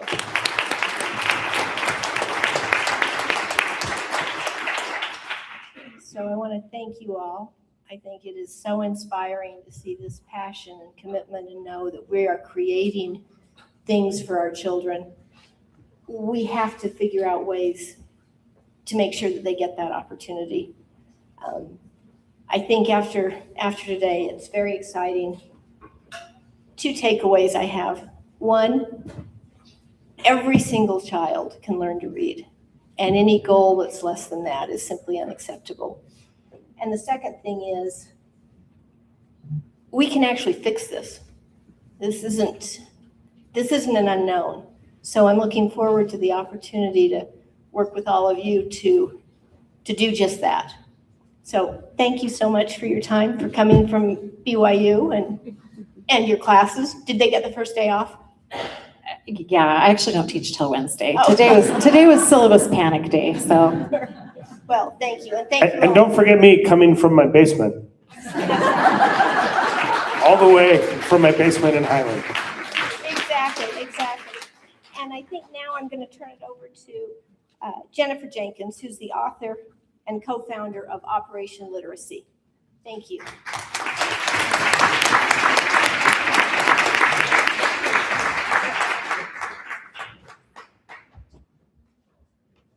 Thank you so much. Weren't they amazing? They were amazing. The story that was just told here, because that was a story that was just told to us. The story that we just experienced was what happens, the power that comes into a room when an author is on the stage, and they become a relatable human. They become someone that we see and who sees us. And that's one thing that Operation Literacy has had such a privilege in working with Brandon and Allie and Jen on an intimate level, bringing authors like them into Title I schools throughout the state of Utah. And Jen mentioned our book drop program that she has been an incredible leader for. As part of this program, we go into a Title I school and we provide a meaningful, inspiring author visit. Are any of you a little inspired right now? You're feeling inspired to read? I was taking notes of books that I wanted to pick up, and I'm reminded of how important that is. Can you imagine what happens to a child when they have that experience? We know it's transformative, and it's been a privilege to work in that space. Operation Literacy is excited to be able to extend a true book drop experience to you. We're excited. Our team will, as you exit, following the governor's remarks and First Lady's closing remarks, we will actually provide a book from one of our visiting authors for you. We invite you to go and get your book signed. We also invite you to become a part of the team. And if you need to read that book, then do it. But even better, we encourage you to mentor a young child in your life who needs to hold a book. There are many that need that opportunity. And so we are so grateful for the chance to help push books into our society. It is my honor and privilege, and something I never thought I would say these words out loud, but to pass the mic to our esteemed and incredible Governor Cox. And thank you so much for doing this. Thank you. We're very excited for the opportunity we have to spend some time with Operation Literacy and with our amazing authors who are here with us today. Now we've got one award, and then Abby and I will give some closing remarks. This is a first of its kind, the Governor's Award for Education, Impact, and Innovation. And it's something we've been looking forward to. They're no strangers to you now. they're definitely no strangers to us. This award goes to our friends from Mona Elementary. So if we could ask our Mona friends to please come up. And Superintendent is here as well. I've asked my education advisor, Rich Nye, to share a little bit about the great things that are happening here in Mona. Thank you, Governor. What an honor it is to be able to recognize Mona Elementary back to this stage again, and completely appreciate the work that they've done. And they've readily acknowledged that there's still work to do, but we are going to be your biggest cheerleaders, and we're going to be able to find those resources and supports and that ongoing effort to be able to continue to do what you do. And at the end of the day, you have dedicated your lives to bettering the lives of others, and we can appreciate the work that you do enough. So thank you.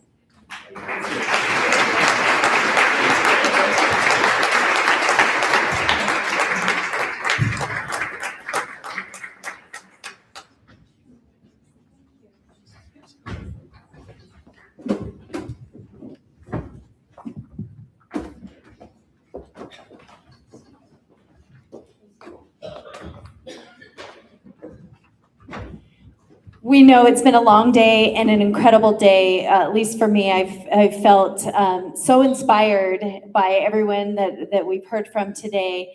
I just, again, like there's so many thoughts going through my head as people were speaking, but one of the powerful moments and a quote that I got from Carlos and put on my Instagram the other day was this idea that these books are my friends. And like, I feel that. We took our son when he was 10 years old, our oldest, to Monticello and bought him this little quote from Thomas Jefferson that said, "I cannot live without my books."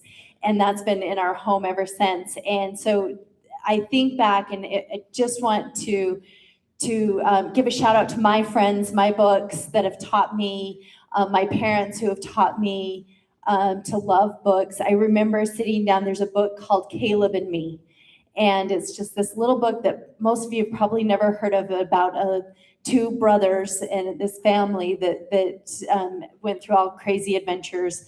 And my mom, I remember my mom reading that to me and my sisters, and just crying because she was laughing so hard. And I had never seen, my mom was 10 kids. There was a lot of hard moments. This was the first time I saw her laugh so hard she cried. So these are memories. These are my friends. That is another friend of mine, Caleb and Me. And one of my other best friends, and probably the book that I refer to the most, if somebody asks me what's your favorite book, it's Jane Eyre. And the reason is there's a moment in there when Jane has to decide who she really is. She grew up in poverty, in obscurity, and without parents and without people to love her.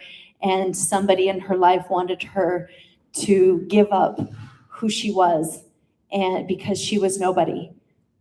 But she knew in that moment that she was somebody. And I have taught me, that taught my kids.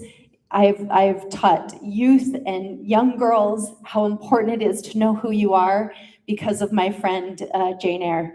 So I'm so grateful for this entire community, the way that we're coming together to make this state the best state in the nation for reading literacy, and we're all going to make this happen together. I think we're all inspired it's going to happen, and so we're so grateful for that. Thank you again for your participation and your work.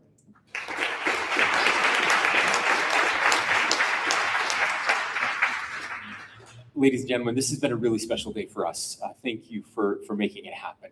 I want to thank you in advance for what's going to happen as we move forward together. We've been named the #1 state in the nation by U.S. News and World Report, #1 for the 3rd year in a row, which is incredible. I'm grateful for that. I always ask the question, what were the decisions made 25 or 50 years ago that made us the #1 state now? Because those were the decisions that got us where we were. I'd love to say it was me and our legislators that made us #1. It's not. It was other people who made decisions. And what decisions can we make today to make sure that we're the #1 state in 25 or 50 years? I think this is the most important decision that we can make. Now, I apologize, a little of this, some of you heard last night, some of us were together, but I shared a story last night watched a movie a couple days ago that was produced by prisoners at our state prison, the new prison out of the airport. It was an incredible project. A donor here in the state donated the equipment. We have some very talented people who have made some very bad decisions. We have filmmakers, we have photogs, we have writers, we have musicians out there, and they made this movie about some changes that we're making in our prison system that are incredibly innovative, that are going to lead the nation in stopping recidivism and actually helping people heal instead of just locking them up, actually changing their lives. But there was this moment in the that was so impactful. We're seeing this through the lives of prisoners, their stories. And there was a father in prison and made some very bad decisions. And he had 4 young kids at home. And he knew the statistics. He knew that the kids with incarcerated parents don't turn out well. In fact, many of them end up following in their footsteps and they end up in prison. And he wanted to make sure that he still had a relationship with his kids, that his kids knew what he did was not okay, but that there was hope, that there was something better for them. But he was really struggling to connect with his kids. He would call home and they would have a conversation. There's only so many things you can say to your dad as you're growing up who's a bad guy and in prison. And he was trying to figure out something different to do, how could he connect with his kids? And he got this idea that they should read together. And so every time he called on the phone, those old phones in the prison, his kids would put a cell phone on the table in front of them, and he would read a paragraph, and his kids would read a paragraph. And he got released before the end of the movie, so we got to see that. He was on stage with us there at the screening of the movie, and his family's doing incredibly well because they read together in the worst possible circumstances. They read together. Now, what I didn't tell you, and Brandon, I'm gonna have to tell you this. This man who was in prison, in the movie, the book they were reading was Fablehaven series. It was your book that they were reading together. So I thought that was a little bit of a full circle moment.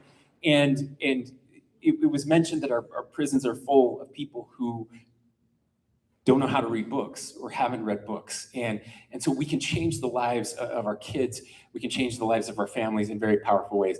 Now, I shared a little bit about my experience. What I didn't tell you last night, for those of you who were there, was there was a book before Abby handed me David Copperfield a few weeks ago when I quit Twitter and trying to break that addiction. I will tell you that the first few days, just honestly, since we've talked about social media so much, every time I pulled out my phone, I would click instinctively to reopen Twitter, even though I'd taken it off my phone, like the rat trying to get the drug water, pushing the button. That was me for days. I kept doing that to break that addiction.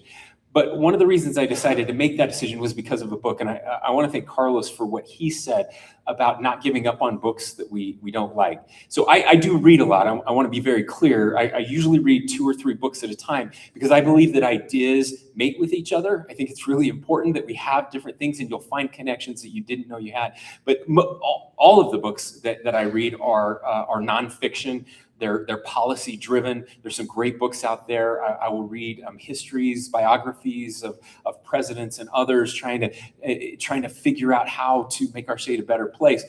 But for my birthday in July, a friend of mine who I adore, who I want to be more like, gave me a book. He said, "This is my wife's favorite book, and it's one of my favorite books."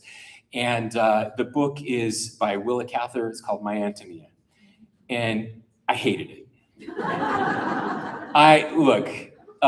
He gave me this book and I felt obligated to read it because it was a gift. And I read the first few pages and I'm like, this is not going to happen. So I put it away. I started feeling guilty because it's there on my night. I have a stack of books on my nightstand and I kept shuffling it down and it would somehow pop to the top and stare at me. And so I read another few pages. Like, this is the most boring book on earth. Nothing happens in this book. It takes place in the late 1800s in Nebraska, in a small town. And I'm just, I can't do this. You know what is so much better than this book? Twitter is so much better than this book. And notification would pop up, and I'd be like, oh, great, I have a notification. They come like every 2 or 3 minutes, and these notifications would pull my attention away from Willa Cather and Jim Burton and whatever lesson they were trying to teach. But I quit 7 times. And the 8th time I went back to it, something started to happen. And what I realized was I needed to go back to Nebraska in the late 1800s where nothing was happening. And my soul started longing. I couldn't wait to get home at night so I could go with Jim and Antonia and their friends, immigrants in this tiny town. I started to realize I had more in common growing up in Fairview, Utah, in a small town in the 1980s with Antonia and Jim in the 1800s than I have with anything that's happening in the world right now. And it took me back to a different time and place on a farm where I grew up with the friends, the incredible teachers around me who inspired me, and I couldn't put it down. The last couple of weeks, Abby would come home and she said, "I thought you hated that book," and I was engrossed in it, and that's when I realized that I needed a little more simplicity in my life. I needed to get rid of some of the distractions so that my soul could heal. Abby mentioned I've started writing again, and I didn't realize that what social media and the distractions, the lack of attention, that how it had rewired my own brain, so that when I sat down to write, it was the hardest thing I've done to get that attention and get that focus back, that focus that had been stolen from me. I'm proud to say that it's not too late. We can rewire our brains again. And I'm feeling that happening as I'm able to spend more time, as I'm able to lose myself, not just in a book, but lose myself in writing, something I haven't done for several years. And it's a really, really amazing feeling when all of a sudden it's been 2 hours and you didn't realize you were gone. That doesn't happen anymore.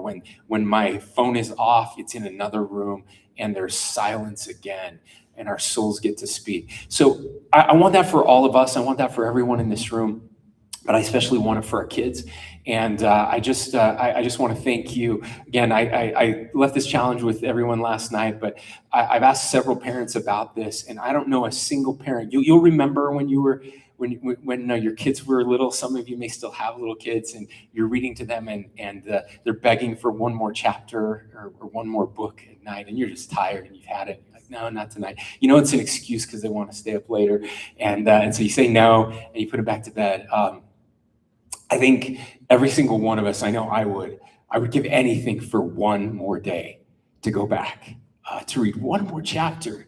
I would do it in a heartbeat. I would give everything up to go back to a plain day, not a cool day, just a normal day with those 4 little kids reading about those princesses to my daughter, reading about those knights of the round table with my sons.